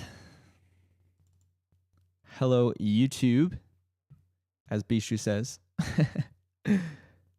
Okay. I have not even listened to it from the beginning since we started. So let's hear it.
All right. That is something right there. Wow. Okay, maybe maybe for the YouTube video, I'll fix the acapella on this wasn't perfect, so I might go and change that just so it's a little bit better. Was that Yoshi? I heard. Yeah, it was Yoshi. It was Yoshi. Made a guest cameo. All right. Well, thanks. I'm glad you guys liked it. That was a lot of fun. I had been getting comments to do Daria Core for a long time. All right. So that's gonna be it for the Daria Core section. Let me flip back to camera while I set up the next section. I'm glad you guys like it. Do more streams. Okay, so hold on 1 second. Let me flip back to camera. And let me turn off Daria Corn in the top. Okay.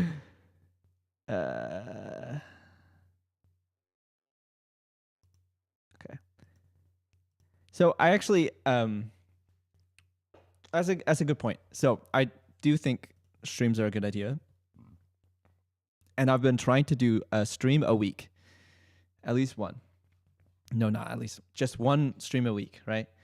The issue is I'm streaming like basically 3 segments in here, and I'm the only one on the team, right? I got 5,000 subscribers. It's not like I have people working for me, so I have to edit each of these videos, put them all out, and then prep and plan for the next stream. And so that's like it's turned out that that's maybe a 8 or 9 day cycle, and so it might be like pushed off a little bit by the time I can edit all 3 videos and prepare for the next stream. Plus, like I was planning on streaming on Tuesday, right? And I had some stuff come up, and so I just, if it's like work related, because I have like a different job as well. I'm not full time on YouTube, but if stuff comes up, like I have to take care of that too. So the idea, yes, I want to stream once a week. That's a plan, but I can't give like a specific day that I can do it, which sucks. It would be a lot easier to say, hey, I'm gonna do it every week at this time at noon. But right now that's kind of hard to achieve. Okay, so we're going to do the next and final segment. Maybe post it on IG beforehand or Twitter. I've thought about it. Like an alert. You could, you know what you could do? You could hit that bell icon if you want an alert.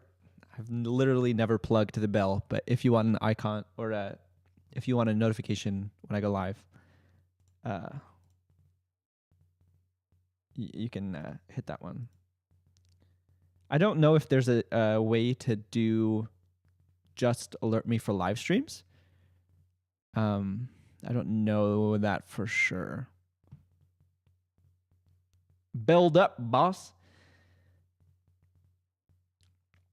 I don't know if it's actually a big deal if you get the bell or not, but I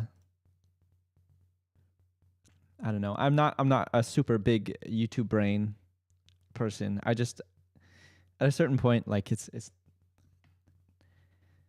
a lot of people focus on like the stuff that doesn't actually matter, like hitting that like button, or I don't know. I just think if you make good videos, that's like the main thing, right? Just make videos people want to watch.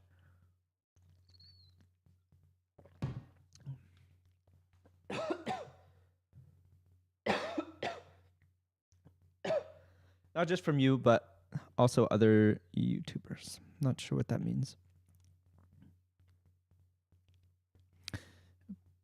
Came across your page while I was looking for Beats tutorial. Okay, getting set up for the next little segment. Oh yeah, I should intro it, then set it up. So let me start recording in OBS once more, and open a new template in Ableton. Okay.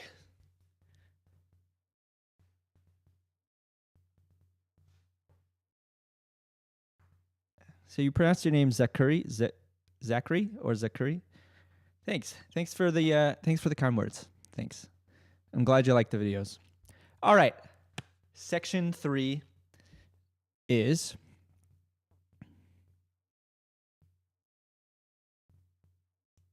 right now. Okay. Today, we are going to be making some future bass in the studio. Wanted to test out a more EDM-leaning genre on this channel. Future bass, if you don't know, actually has its own Wikipedia article now. Back when I started, it didn't even exist as a genre. I feel a little old now. Definition, it says, it mixes elements of dubstep and trap with warmer, less abrasive rhythms. I don't know if I'm going to do any dubstep or trap. The idea I have for future bass is it's more like the big saw pads and stuff, and with like a more like, maybe I'm thinking like a kawaii bass, but I've never actually studied that genre. Let me know at the end when I'm done with this beat. Let me know how it sounds. It's going to be another 1 hour challenge, so we're going to see how far I can get in 1 hour. future bass, I feel like can be a little bit more difficult. So we'll see how far I actually get. So let's do this thing. First things first, I need to set up a new title for the live stream. So give me a second. That way people don't come in asking for what we're doing.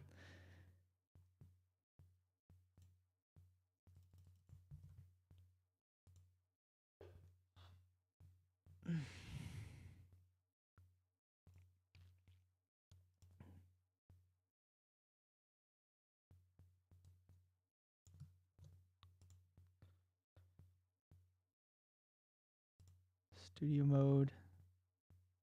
Need to turn on the timer and change the timer description.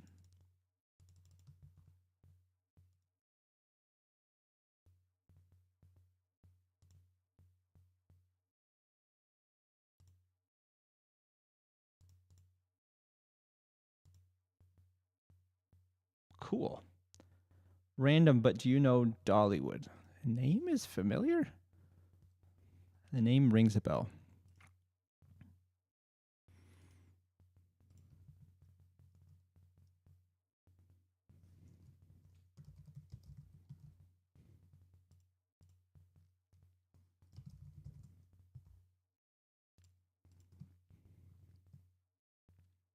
All right, let's get into this. Is this gonna work? They're more trappy hyperpop artists. Love their stuff. I probably have heard of their music. It's just sometimes I don't pay attention to the artist when I'm listening to their music.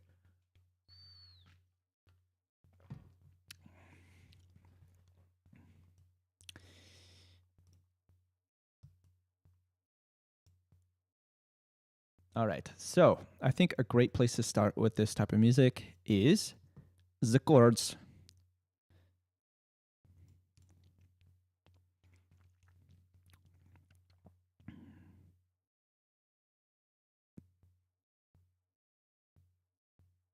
I feel like I'm forgetting something. What am I forgetting? I started OBS recording, changed the title, changed this title.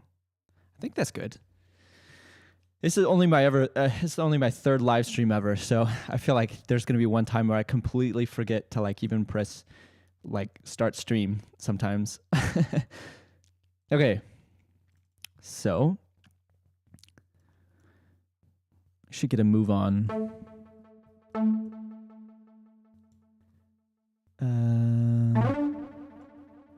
Maybe we do not in C today.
Maybe like hits?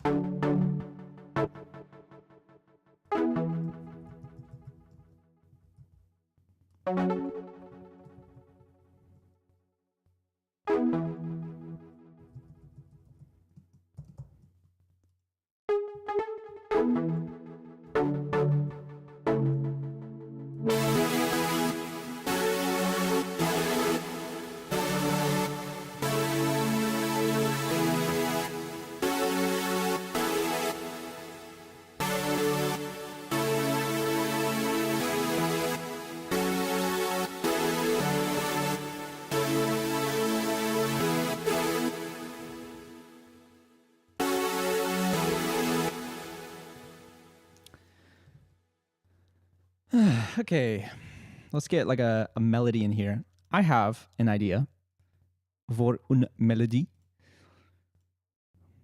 I'll make it live right now on youtube.com.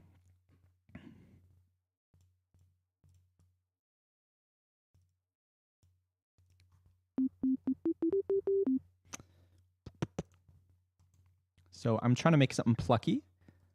So make it plucky. I'm doing a coarse pitch envelope. It's gotta be quick, maybe like a 10.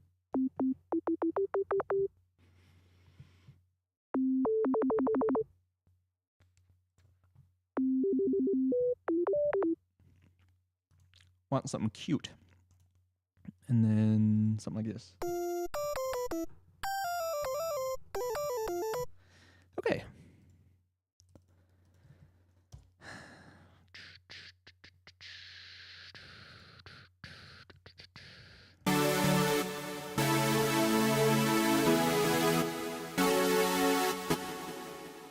Maybe, okay, so for this, I'm thinking sections. Normally I like a 30-second clip for the video. This would be 36 seconds, that's fine. And then we'll say end here.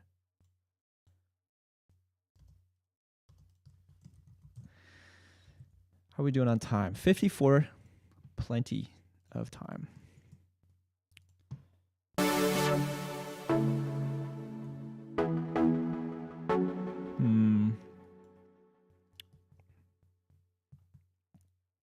So there's two types of cutoff, if you don't know. There's envelope cutoff, and then there's like flat cutoff. This is like a moving envelope one, where it goes choo choo choo choo, and then there's like a flat cutoff, which I think I'll also put on, which is like this, where it doesn't move. So it would sound like this if it was just flat cutoff. Actually, okay, I like that better. So we'll do that instead.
Something like that.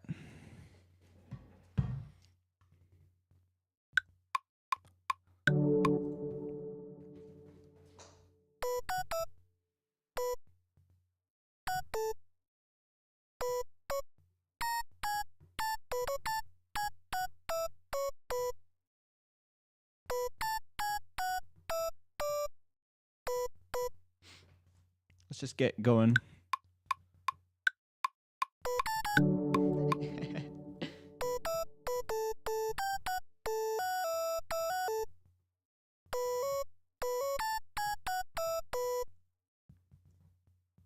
What did I just do? I just hit some on accident. Okay. I wanted to pick up.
debug.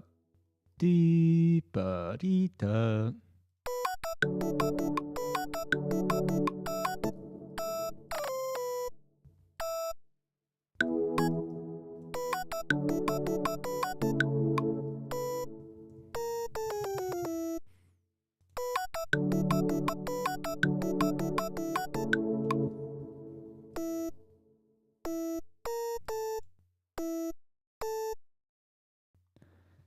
Just back, watch the Midwest vid. Dude, that was can you tell the difference in quality? I feel like my videos have changed so much in quality since then. And I don't know, even like the live stream right now is even a better setup than some of the stuff I was doing for the video. I don't know. That video I did maybe in 2021, so well over a year ago, I think.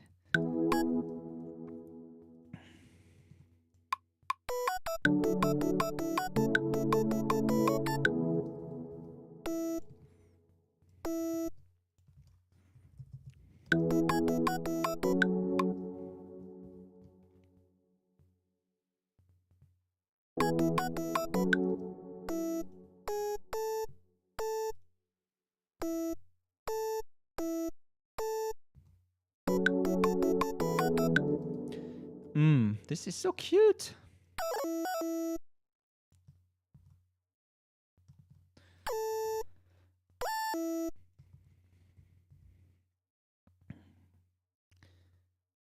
At least for How to Midwest, they got way better in only 6 months. Thanks. Okay, so maybe...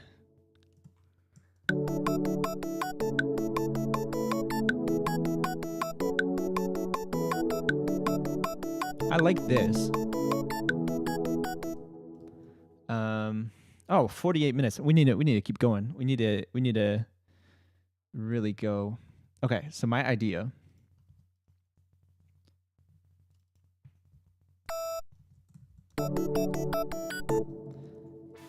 is going to be like this. And then this one. Okay, so for 2 lead, maybe I go change this to like this.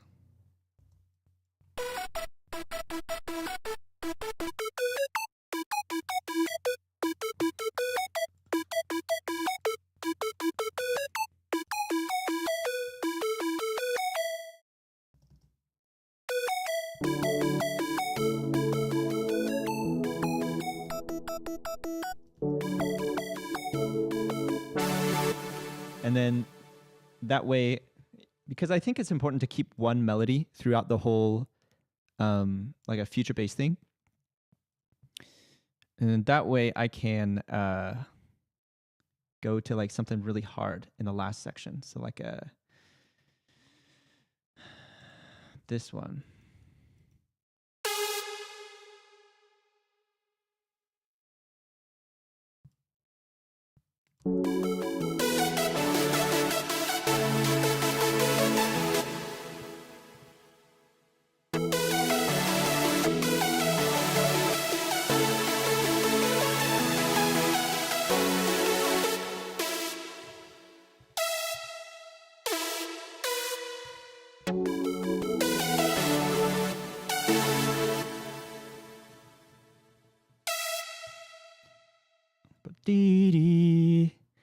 Nice chords. Thank you. Thanks. I'll show what the chords are in a second if you really want to look at them real quick.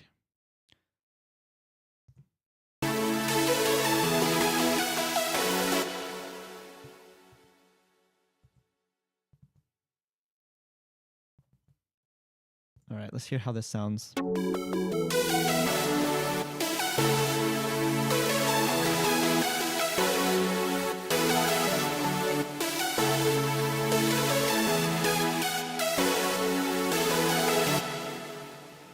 Okay, so the chords are, looks like D major,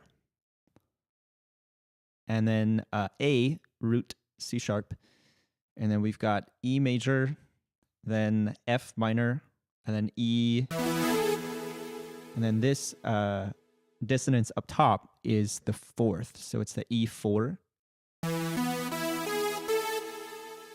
and then it's just repeated. Okay, so this is a trick that I use a lot. You see, it's just all A up top except for this one. That's a trick you can use. The key you're writing in, use as the top note and just keep it at the top.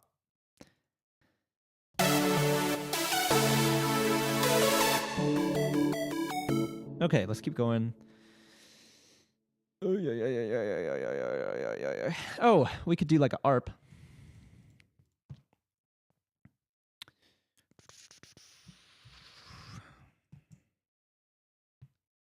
So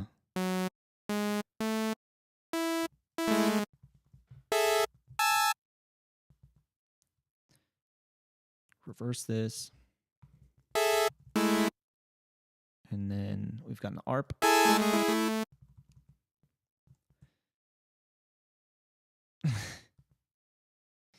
Went a little faster. All right, see if I can produce without hearing it. This is going to be too short, so it needs to go like this. And then like this.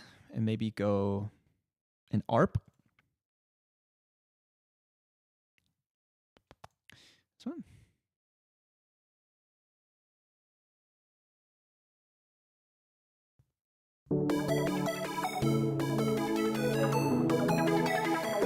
Oh, it's too low.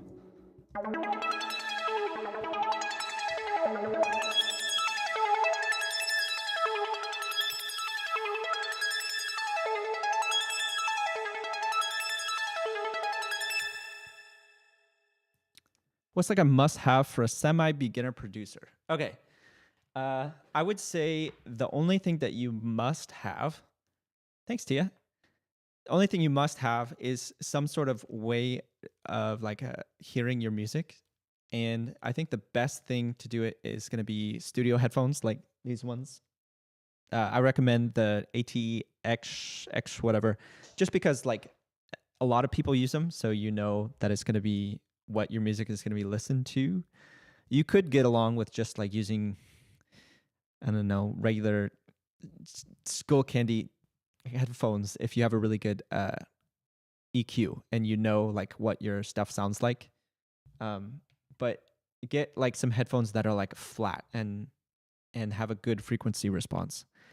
That's the main thing. And then having like some sort of synth that you can really learn sound design and stuff would be helpful, or one that there's a lot of existing presets in the world, which also is Serum. That's why I recommend it.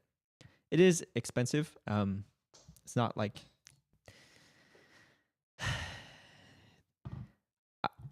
I bought Serum. Okay, I bought Serum, but there was a time where I didn't own all my plugins, and I advise against that because one update on your computer, it all crashes. Buy your plugins. Just do it. Buy plugins. All right, let's keep going. Speaking of ARPs, what if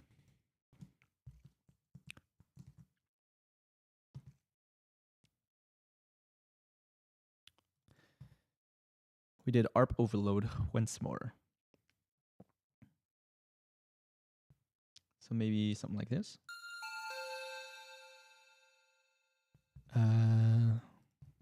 Okay, so we're in, what key are we in? A?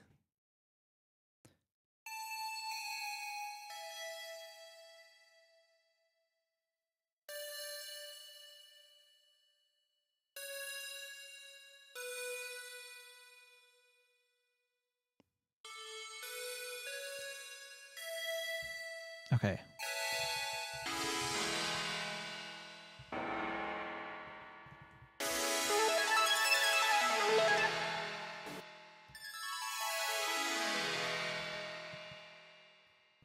Thanks for the advice. Yeah, no problem. So that goes on one too long.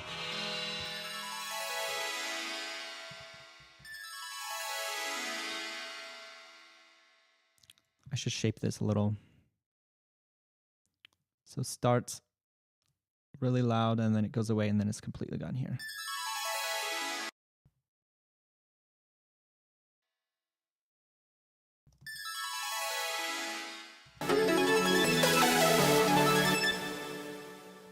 Okay. Oh yeah. We need a bass in here. Boom, boom. Sorry, it's a little loud.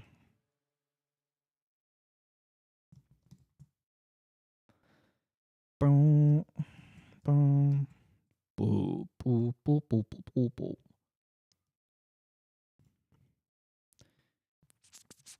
Something like this.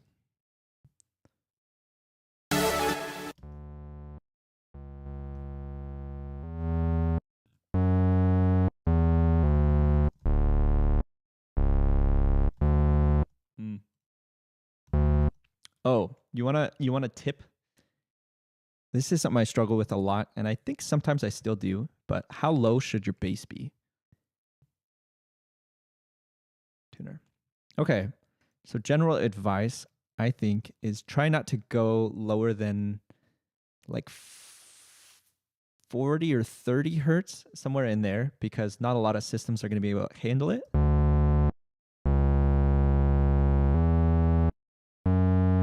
Okay, so maybe I could take this whole thing down an octave.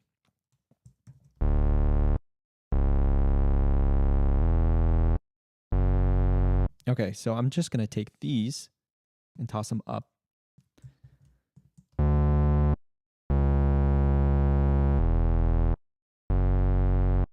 That way we can still be like low, but not like where some systems can't like play it.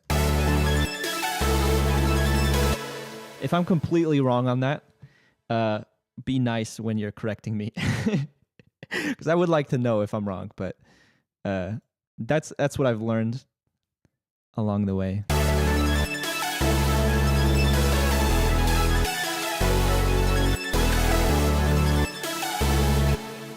How long have I been producing? I've been producing music since 2014, but I've been in music my whole life. Like I started piano lessons when I was really young, and I still kept with it for a long time. So, okay, how about some effects? Let's go for effects.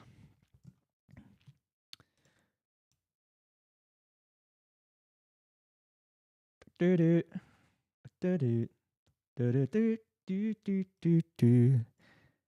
did prepare some effects because I think that would have saved some time. Looking for samples is like half the battle.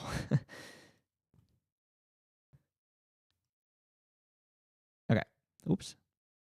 This is actually the same effects sweep I used in my last one. I'm not complaining. Okay. Kashmir. And whatever this one is.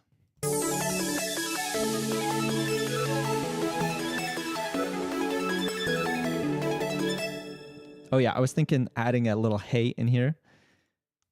Very future bass.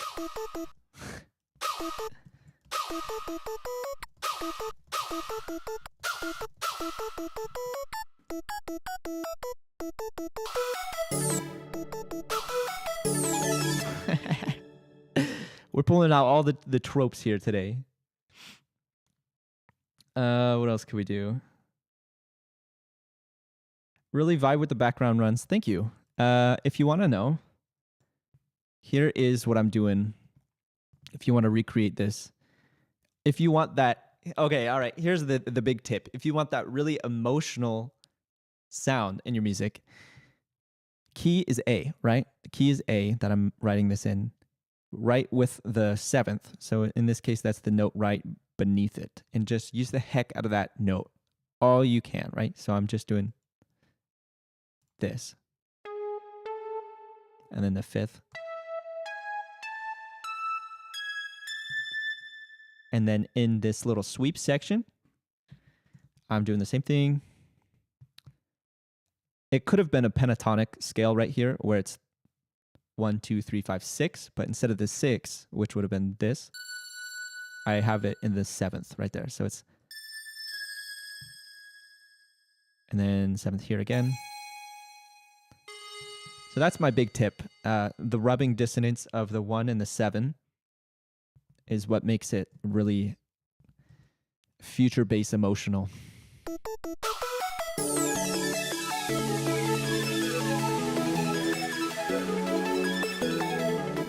All right, let's keep going. Drums. Why don't we do drums? Mm, mm, mm. Dun, dun. We could do drums in section 1. We could do drums in section 1. Or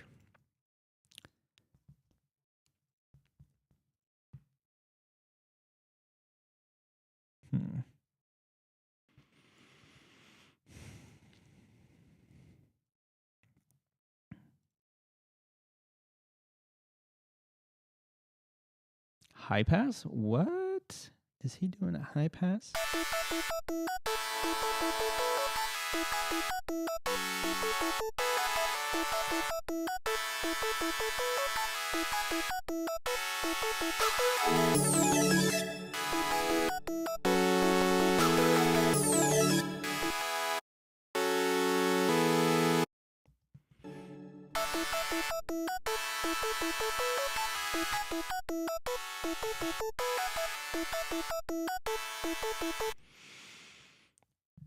Have you ever done like Tyler the Creator or Steve Lacy type beat? Those are like, I don't know. I don't know if I've listened to Steve Lacy, but Tyler the Creator, his stuff is just so like, it's just so like complex, and like it's like complex hip hop kind of, in a way that's like kind of hard to recreate. It's kind of hard to make like a Tyler the Creator type beat, because I feel like his music is so different. So I've tried doing that before when I was a beat maker. I was trying to sell beats online, and I don't know. I do really like his album, the what is it? The one with the bees on it. Especially like the very last track that's just like an instrumental. I think he writes his own instrumentals too. How often do you do these types of lives? This is the first one I joined, and it's interesting and helpful. Thank you. I'm glad that it's helpful and interesting. I don't really have a schedule right now. I'm trying to do it every week, and this is my 3rd one ever. Sometimes stuff comes up, so I don't really have a set schedule, but yeah, I'm trying to do it every week. I think the first one I did was on a Monday. The next one I did was on a Tuesday, and today is Thursday my time, and I'm doing it.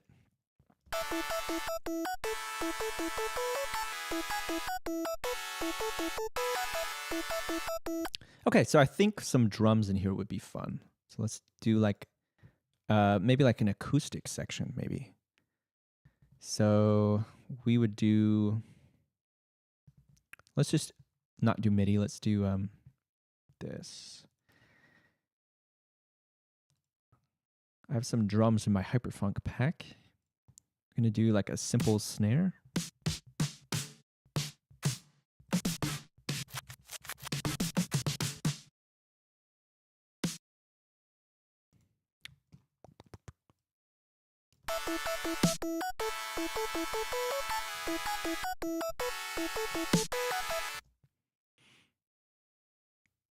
And then an acoustic kick.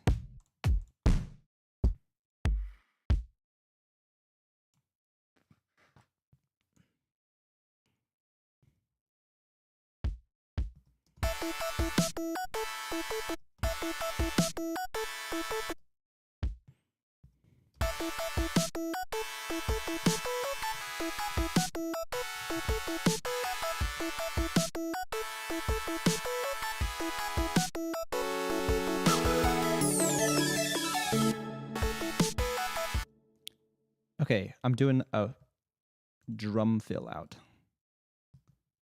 Looks like this. Yeah, pretty simple. Do need the kick to be bumping. And then let's put some hats in.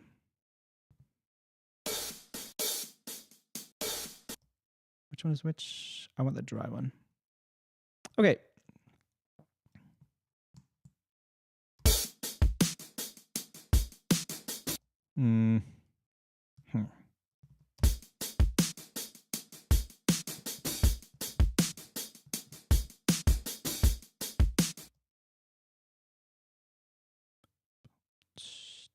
Stop.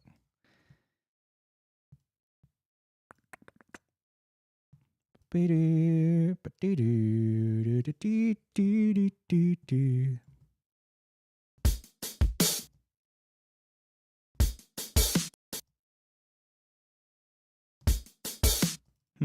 some reason that's a little loud.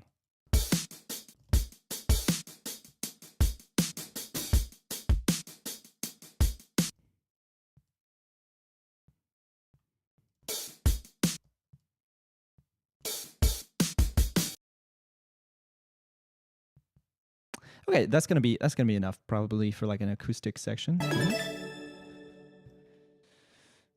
Flower Boy, yeah, that one. I like that one.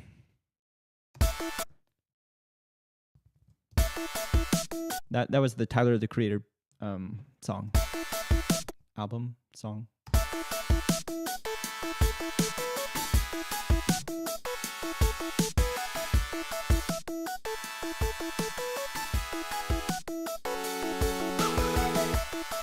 Oops, ruined the vibe.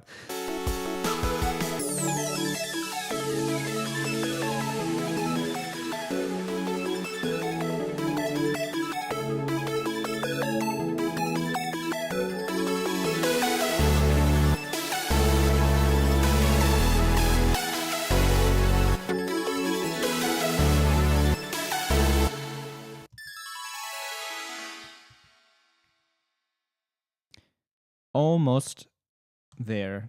I'm gonna do the drop drums now.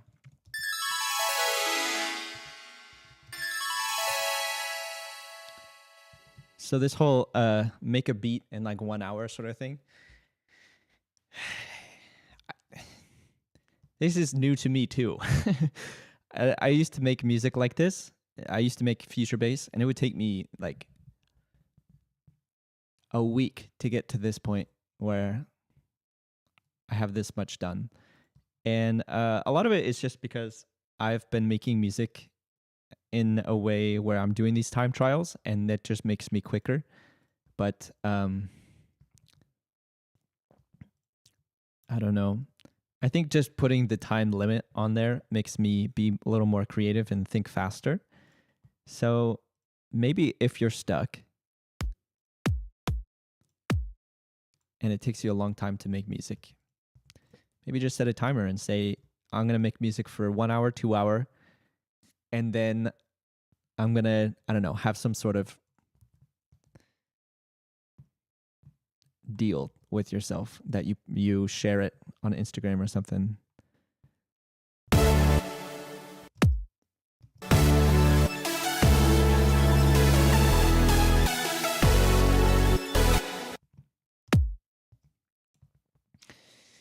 Nick Mira has the most insane productivity I've ever seen. Dude, yes, exactly. One of the reasons why, I don't know. I watched his videos a lot when I was trying to make beats. And it is insane how fast he works.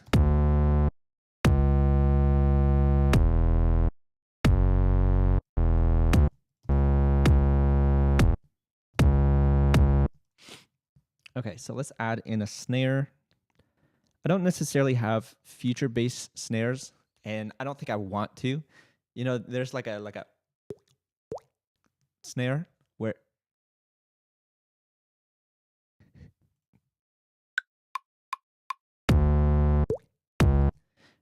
it sounds like that, and I don't know if that's necessarily what I want.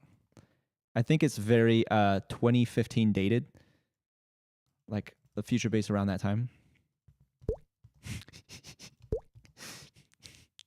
Might change my mind. What the heck?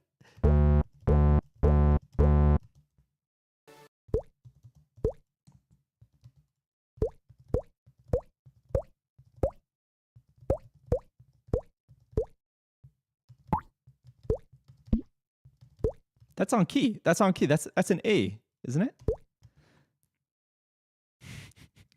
It's kind of awesome. Yeah.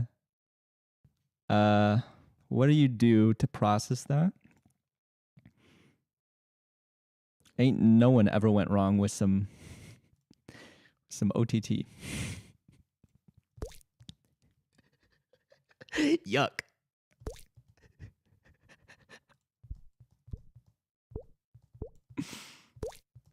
Ew, that just sounds horrible. Okay, we're not putting compression on it.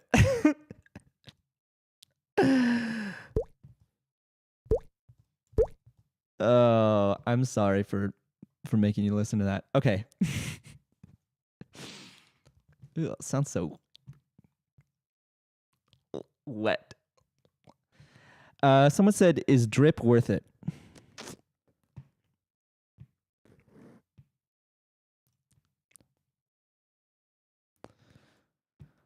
We could try drip. Is it worth it? Don't put me on the spot like that. Okay, so if you don't know, I have a slight connection to Kyle Beats, very slight. I did some work for him a few years ago now, in 2020, and I think he's a cool guy, and I think he does mean well. That's all I'm gonna say. He's a cool guy. He makes great videos. I'm only gonna say nice things about that guy because he inspired me to really take this music thing to the next level. Do I think this is worth it? I mean it. Look, I put it on there and I got the effect, right? And now I can just keep moving. So is it worth it in the sense that you can do something really quick?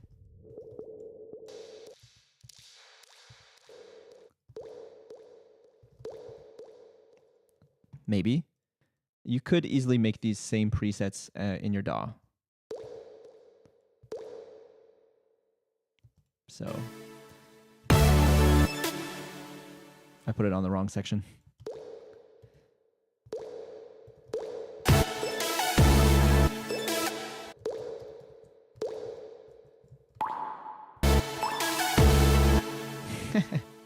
I can't believe I'm making this. I can't believe I'm doing this right now.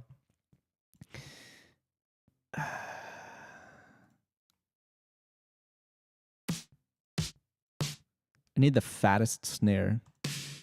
I think this one works. We're just gonna...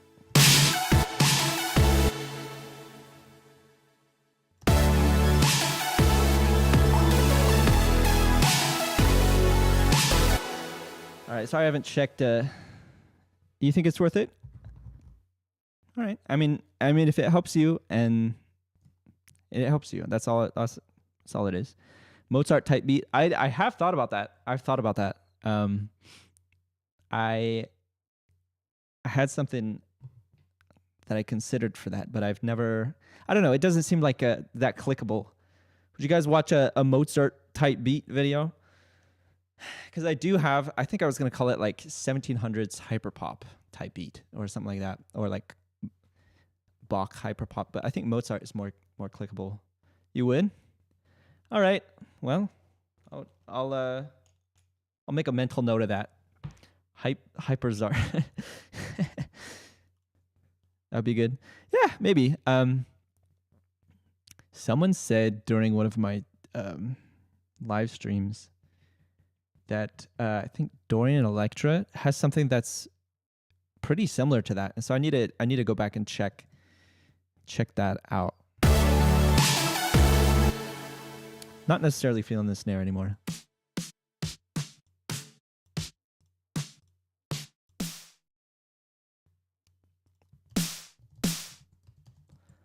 Ba-ba.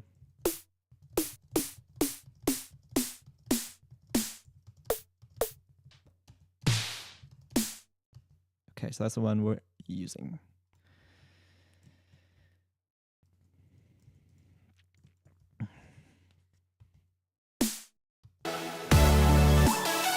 Ah, it's too high. It's too high.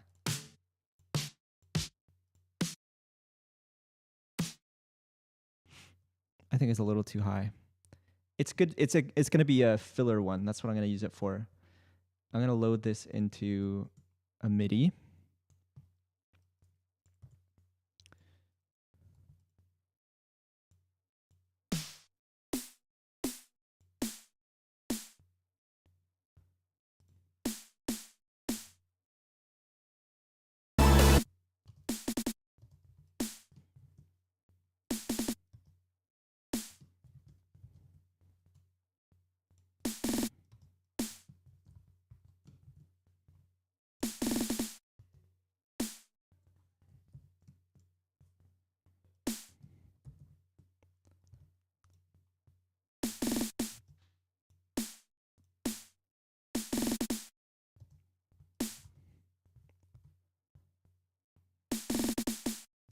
And then this would be the downbeat. Okay.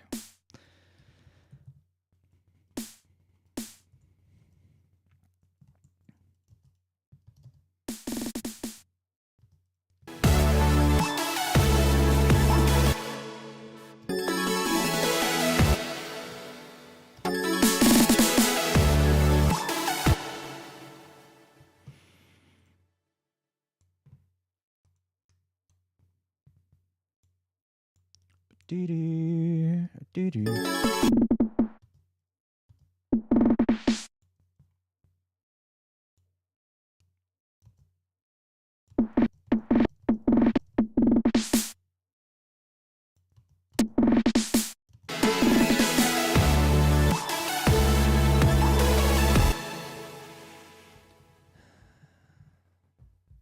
I honestly watch all the videos, but I don't know about other people. Oh, thanks for watching all the videos.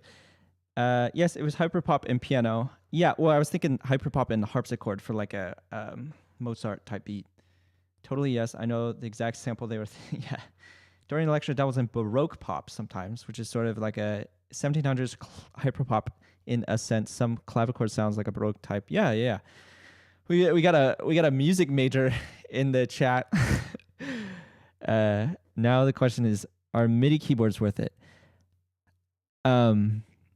That's a good question. Okay, so I made a video on this when I started making YouTube videos, and my idea towards, or my perspective towards MIDI keyboards has changed.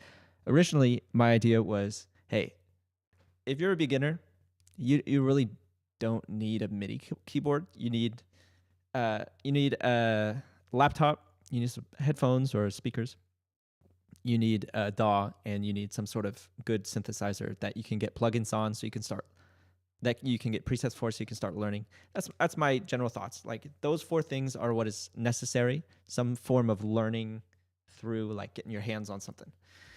And I think a lot of people get a MIDI keyboard or like focus on the gear you can get outside of that. And that's why my original video about MIDI keyboards, you don't have to go watch it. It's like 2 years old at this point. That's why I originally said the best keyboard you can get is Zero Keyboard. Don't spend your money on it. And I've since changed my mind. Ever since doing these like 1-hour challenges, I understand how nice it is to just record an idea out, and just like even if it's just a rhythm, like I've done in the last couple beats, it's really helpful to get like a melody out. So, actually, in my I have an Amazon affiliate link or store in the description, and in there I write like I do recommend one type of keyboard, and that's anything with pitch bend, a modulation thing, maybe 2 octaves of keys, and what else is it? Oh, like octave buttons to go scroll up and down. A lot of keyboards don't have some of that stuff, and I think just the pitch bend alone is like pretty nice. I like the pitch bend on mine. Okay, let's keep going. MIDI keyboards are worth it if you know how to actually play keys at a decent level. I agree. But sometimes beginners don't know that, and they think like they see other people with MIDI keyboards and think that it's that necessary. I use MIDI type. MIDI, say with me, this one right here. And that gets me basically what 99% of the time I use a MIDI keyboard for is to just sort through presets. Do that. You can even see my my keyboard is, come on, how do you do this? It's broken right there. It's like worn off just from I don't know if it's from sorting through presets or playing like on a WASD keyboard, but I need to get a new keyboard sometime soon. But that's what like I feel like 99% of a MIDI keyboard is used for, is just pressing one note. Keyboard helps me find most of my melodies. Yeah, so that's why I kind of changed what I've thought is like, if you know how to play a keyboard, or if you write everything in C, which is a big brain thing, write everything in C and just use the white notes. It's pretty helpful for like getting ideas out too.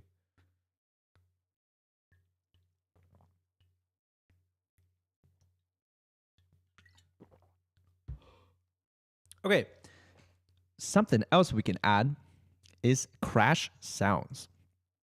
And I'm not talking Charlie XCX album. I'm talking this stuff. Okay.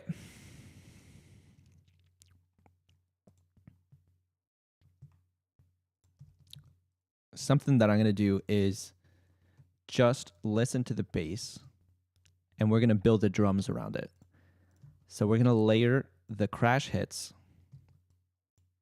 when the bass hits. See, I'm lining it up here. I'll make this easier on myself.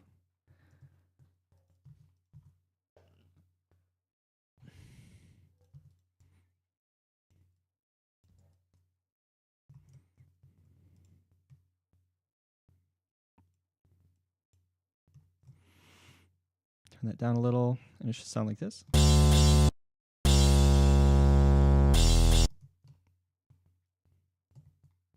Ugh, I goofed. Time to do it over again. I had warp on, and so the crash sounds weird.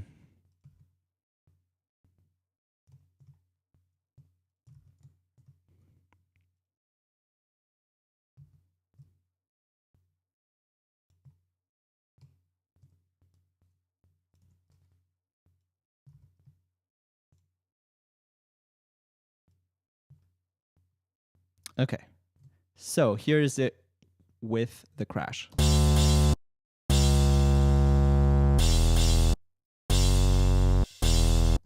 And then what I'm going to do in the other sections, you see we've got some open space here, is I'm going to put some tom fills in there. It's an idea.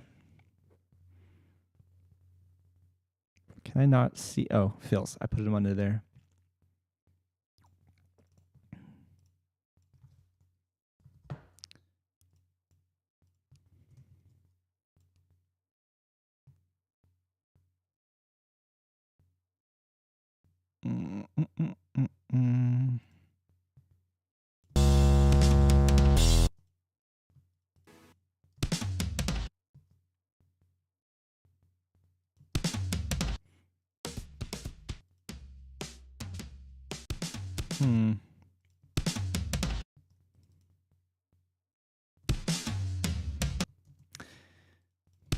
Okay, let's just chop it up. It's not working at the moment, so I'm just gonna chop it.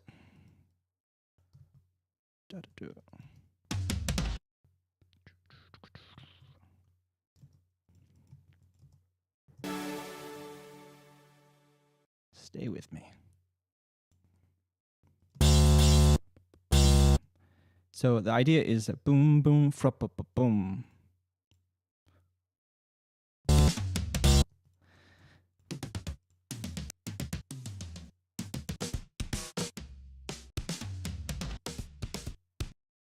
I do think that's the best one.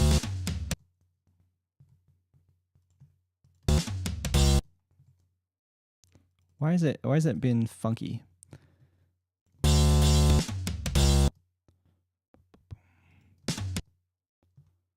bum, bum, bum. Maybe I just go like this.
Okay, and then these, okay, as they are, these are kind of like 70s fills where it's kind of damp and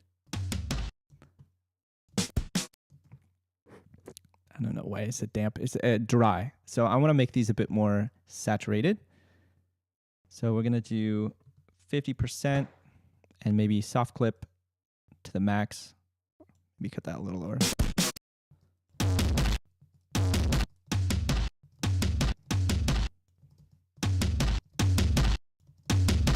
Okay.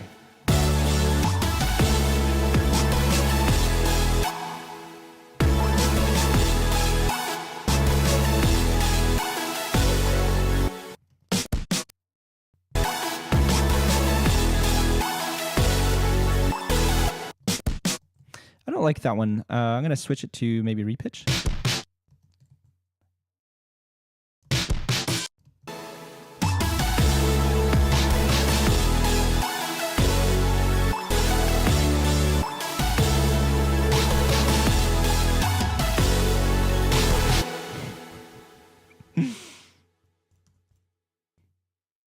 That's so wild.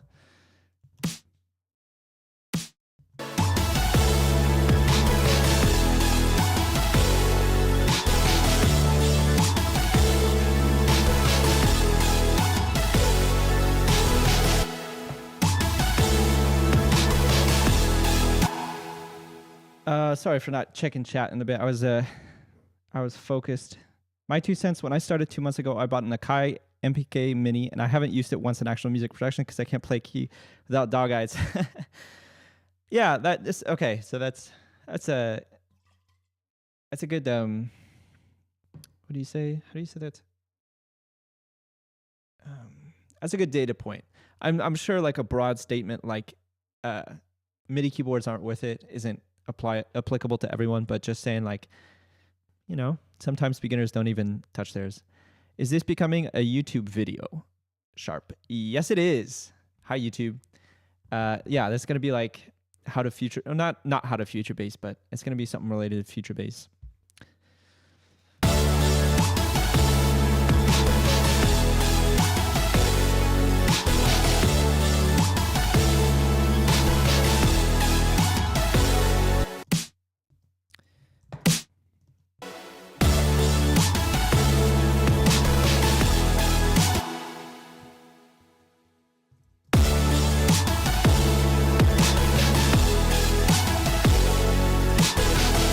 Oh, how could I forget?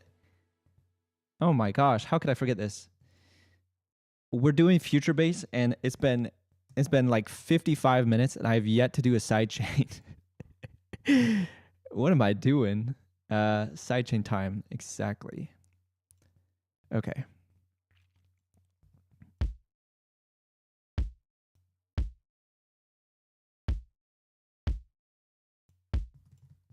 Is this the MIDI I was using? I'm checking up here, yeah.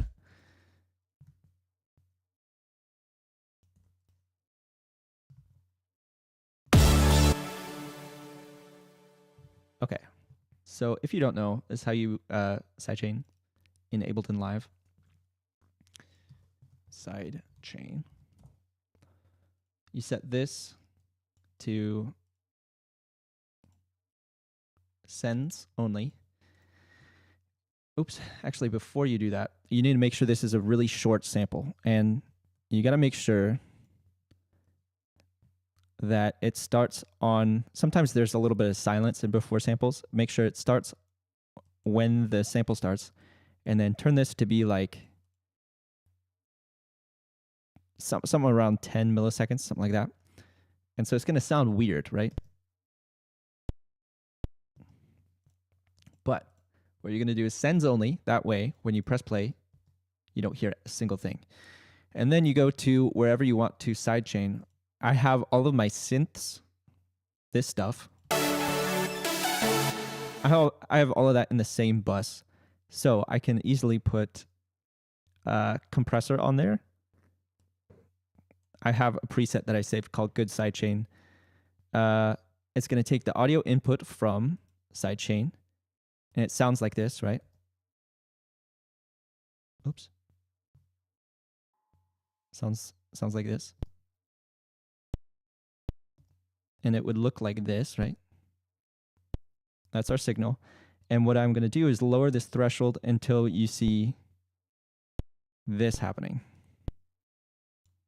And the reason you want this really short is But you can make it longer in here, right? You can make this Ableton is bugging out. You can make it longer, but you can't make it shorter. So you want to start as short as possible. Ableton is bugging out. I don't know why. Okay, so this is what it sounds like. I'll exaggerate the effect so you really can understand what it sounds like.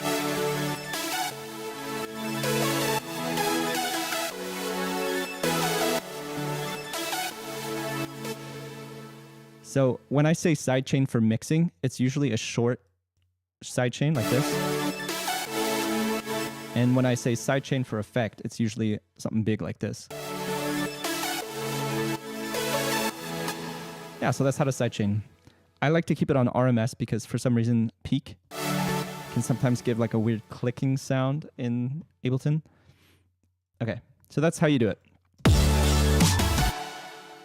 What would this channel be without before and after though? So I'm going to put it on before and then mix it in.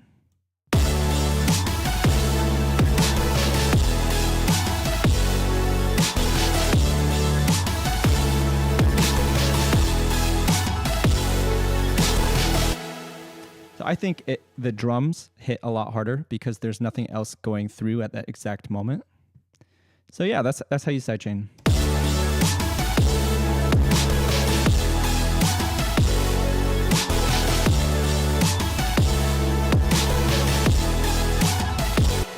Okay, got 2 minutes left. I'm gonna just listen through and fix stuff. Maybe do like a little bit of a mix. Just getting the levels right. Or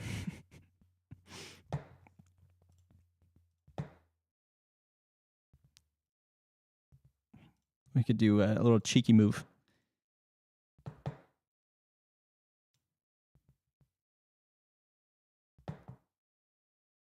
And just turn everything down from A major to G.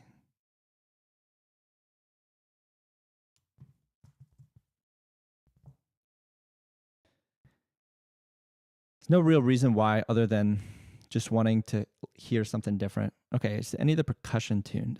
Did I tune this? I don't think so.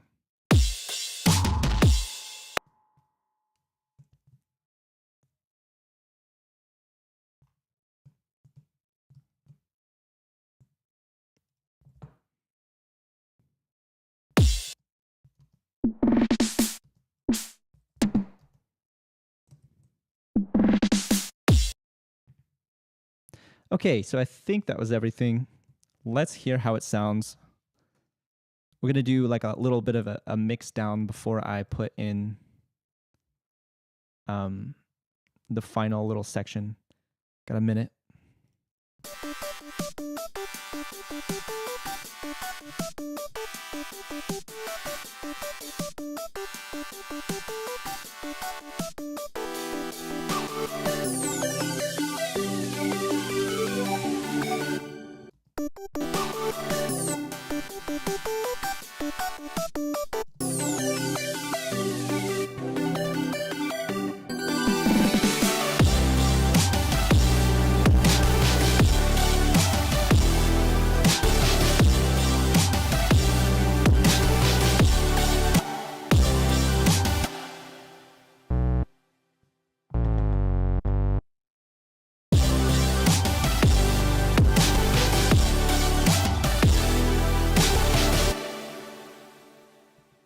Okay, all right. I'm happy with how that sounds.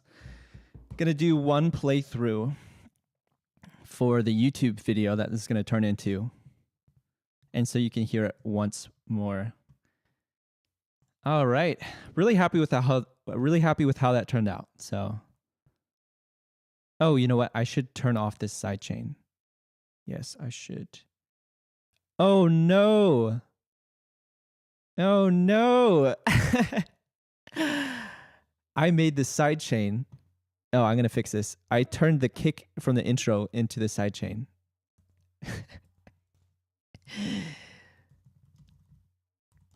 Oops. Okay. I'm gonna fix that real quick. I can't believe I did that. Okay, so just make this the whole thing.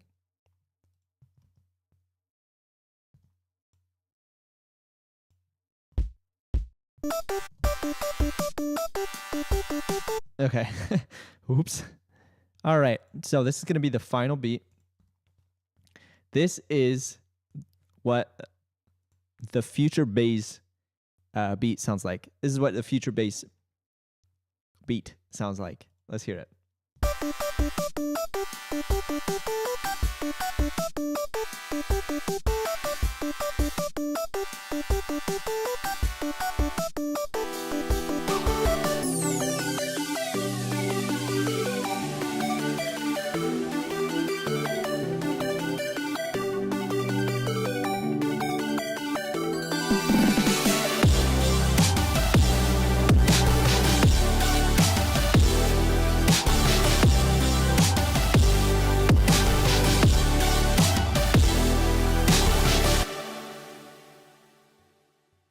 All right.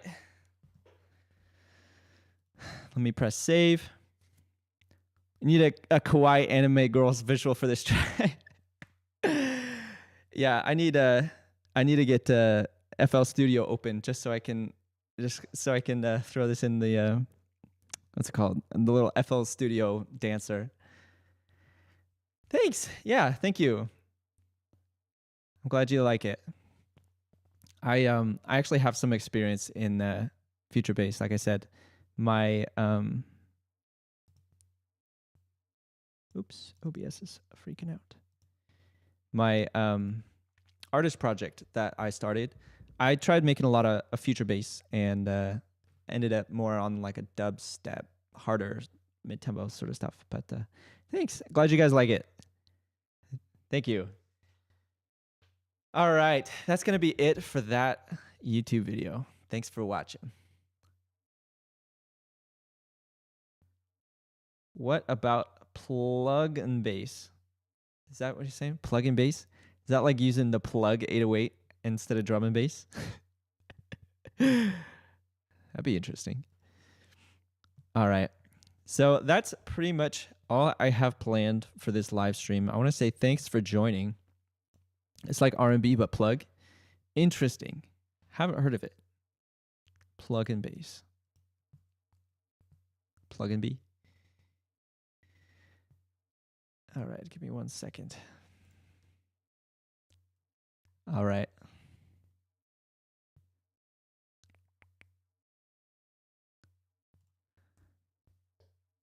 Go play some music real quick. Why can't I hear anything? Oh, I just have it turned down.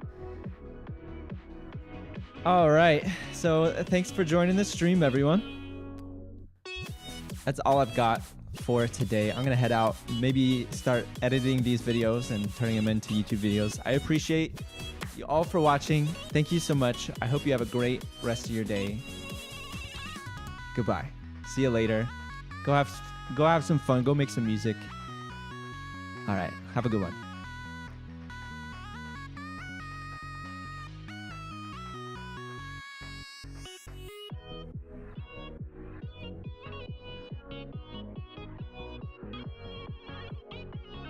All right. Bye, everybody.